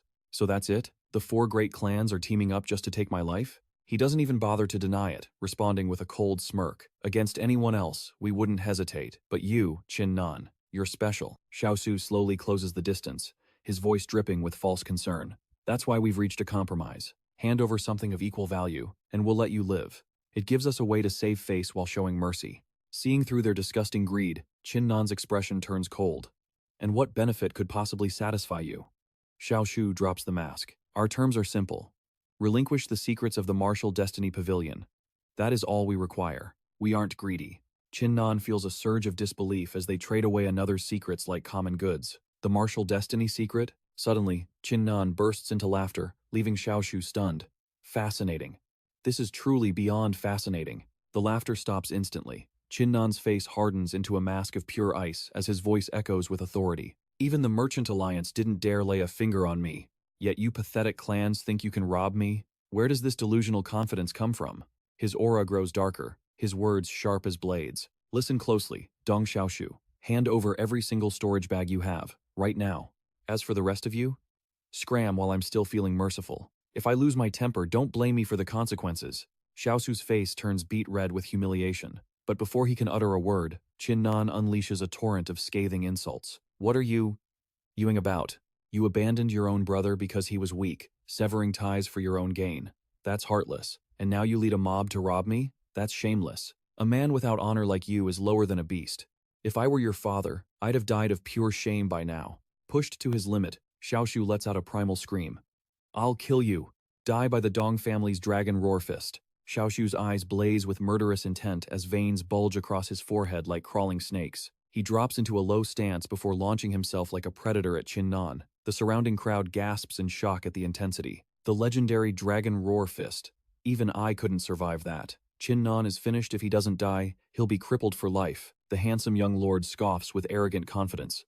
The brat was too cocky. He dared to look down on our 4 great clans. Death is exactly what he deserves. As Xiaoshu closes in, Chinnan calmly readies his strike. His fierce momentum lasted barely 3 seconds before Chinnan sent him flying with one punch. It was so effortless, he didn't even open his eyes. Feng Xiao and Beiru, once so full of bravado, can only stare in mute horror. What could this be? The great success of the micro-realm? The single blow leaves Xiaosu severely wounded, his pride shattered along with his ribs. Clutching his chest, he grinds his teeth in agony. I underestimated you. So the rumors of the mystic spirit sex genius were true. Yet, despite the crushing defeat, a twisted, defiant grin creeps back onto his face. He still thinks he has an ace. But even with the power of the micro-realm, today will still be your final day on this earth. Xiao Shu rips open a celestial portal and summons a massive divine spear. He grips the weapon tight and lunges with a devastating strike, the single blade splitting into hundreds of lethal shadows aimed straight at Qin Nan. The spearheads rain down like lightning, but Qin Nan weaves through the onslaught with effortless grace, his movements a blur of perfect evasion. Not bad, he muses. As far as spirit weapons go, this spear is top tier, its destructive power is truly formidable. Xiao Shu lashes out again and again, his face twisted in a mask of pure rage. Curse you, just die already, he screams. But eventually, his frantic assault grinds to a halt. Gasping for air and paralyzed by exhaustion, Xiao Shu realizes he's the only one fighting. He turns to the others, barking out in a desperate fury. Are you just going to stand there? Feng Xiao cracks his neck, a cold smirk forming on his lips. Fine then, our turn. He tenses his muscles, preparing to unleash his full power. The dragon-slaying fist, Nan Shen, isn't about to stay idle either. He thrusts his palm forward, concentrating every ounce of his inner chi into a devastating, heart-shattering strike. From the other side, Beiru joins the fray, while Feng Chang activates his shadow step technique. All four elites strike in perfect unison, pincer attacking Qin Nan from every direction. Facing the combined might of four masters, Qin Nan doesn't flinch. He summons his blade, waiting calmly for the perfect moment to counter. With one swift motion, Qin Nan unleashes a wave of sword chi that acts like an unbreakable shield, forcing the attackers to a sudden halt. But he's far from finished. He lets out a thunderous roar, swinging his blade downward in a blinding arc of light. The strike tears through the air toward Xiao Shu, who shrieks in pure terror. Someone help me. Just as the blow is about to connect, Feng Xiao leaps in front, conjuring his massive martial soul shield to intercept the hit. Qin Nan's eyes narrow as he pours even more chi into his blade, issuing a cold challenge. You think that pathetic shield can stop me? As he predicted, spiderweb cracks instantly shatter the shield's surface. With a deafening boom, the defense explodes, sending Feng Xiao flying back through the air. As one warrior falls, the others refuse to relent. The remaining masters quickly close the gap, desperate to overwhelm him. Despite their heart-shattering palm and shadow step techniques, the power gap is staggering.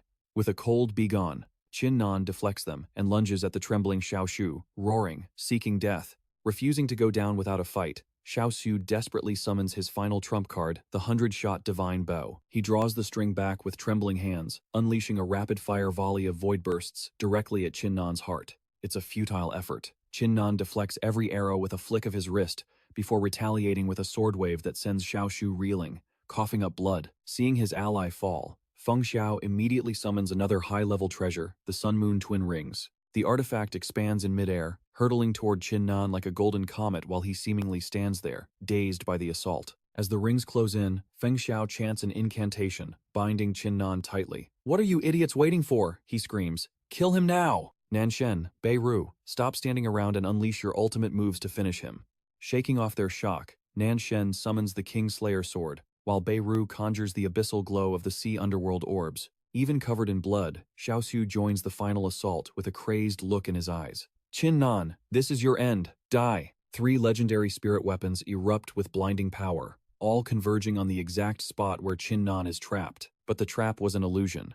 Qin Nan leaps effortlessly into the sky, breaking his bonds with ease. A mere sun-moon ring thinks it can restrain me? The 3 massive energy beams collide with nothing but air, triggering a cataclysmic explosion that illuminates the entire horizon. High above the smoke, Qin Nan gazes down at his enemies. Not a single scratch marks his body. His presence is truly overwhelming. He rains down a barrage of sword chi, pummeling the trio until they're broken and battered. Finally, he descends to the ground as if he had just taken a casual stroll. Feng Xiao stares in horror, unable to comprehend how anyone could escape his ultimate treasure so easily. Impossible. The Sun Moon Rings are super-grade artifacts. Their power rivals ancient relics. Even a 10th-layer martial artist would need time to break free. How could you possibly escape in the blink of an eye? Refusing to accept reality, he summons the rings back and hurls them once more at Qin Nan with desperate fury. It must have been a fluke. Rings, bind him again. But Qin Nan just watches the artifact approach with a bored expression. Qin Nan points a mocking finger at the incoming weapon. The same trick? Don't insult me by trying that a second time. Such a fine treasure is wasted on a weakling like you. I think I'll take it. Shockingly, the ring obeys his command, shrinking as it flies into his palm. Qin Nan blurs forward, closing the distance instantly. Now, for the three of you. With a casual flick of his left hand, he sends Xiao Shu spinning through the air. He systematically strips them of their belongings, tossing their legendary weapons into his spatial bag while wearing a playful, mocking smirk. The four great clans are truly generous. To give such high-tier spirit weapons to four useless nobodies, looks like I've just hit the jackpot. Watching their treasures being treated like common loot, the four elites howl in impotent rage, demanding their artifacts back. Qin Nan, hand over those spirit weapons right now. But Qin Nan only gives them a look of pure, cold disdain. Super great artifacts are a waste in the hands of trash like you. It's better if they belong to me. Feng Xiao's sanity finally snaps.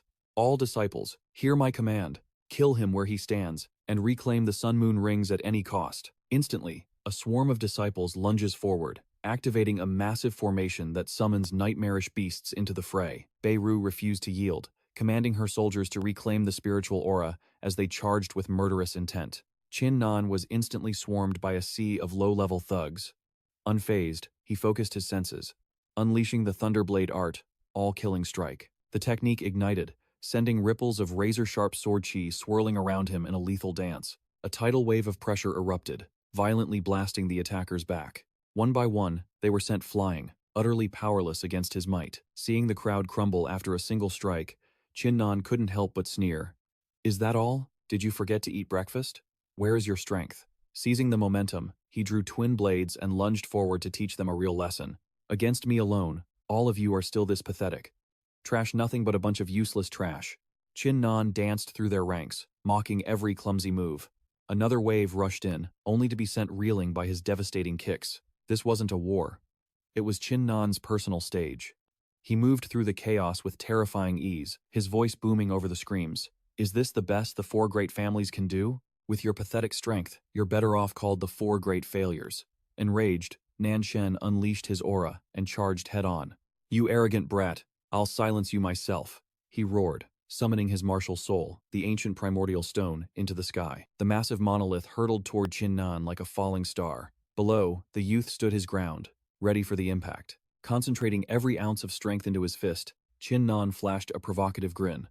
Watch closely as I shatter your soul with a single punch. Like a coiled spring, Qin Nan unleashed a devastating blow straight at the descending artifact. He vaulted into the air, his piercing power causing the stone to explode into fragments. The backlash hit Nanshen instantly, leaving him vomiting blood. Clutching his chest, the genius collapsed to his knees, his eyes wide with disbelief at his absolute defeat. You actually shattered my martial soul? How is this possible? Qin Nan approached him slowly, his expression cold and unforgiving. It's not that I'm strong, Qin Nan replied coldly. It's just that you're far too weak. Nanshen could only grit his teeth in silent humiliation. Suddenly, a chilling aura erupted from behind as Beirut glided forward, her eyes locked on Qin Nan. Impressive. A super genius of the mystic spirit sect truly lives up to his name, she murmured, with a dark charm. To hold your own against the four of us.